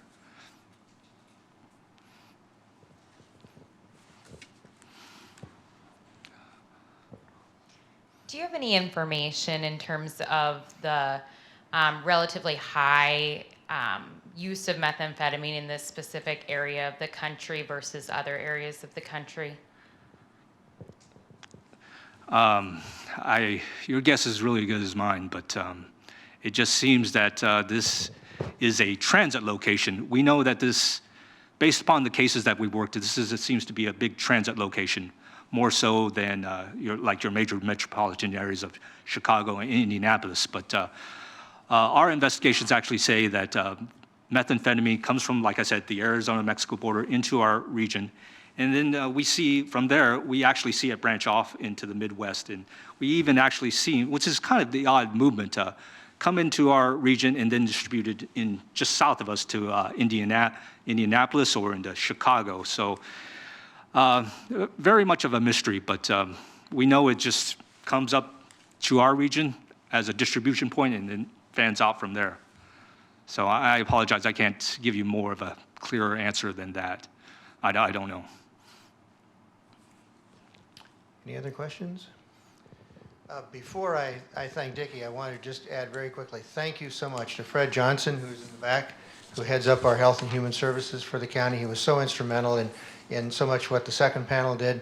Thanks to Mike O'Keefe, who staffs the CJCC here in the county, and to Tina, who's been running all the electronics for us, and to all the people who participated. The last panel was great. All the panels were fabulous, and hopefully we succeeded today in our purpose, which was to disseminate information about the drug substance abuse issue in St. Croix County, what we can do to help educate ourselves, to treat the problem, and to prevent the problem.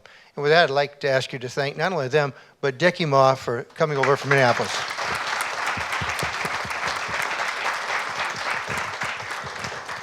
The PowerPoint presentations will be posted on our website, and so people will be able to download those should they like. Thank you so much for coming.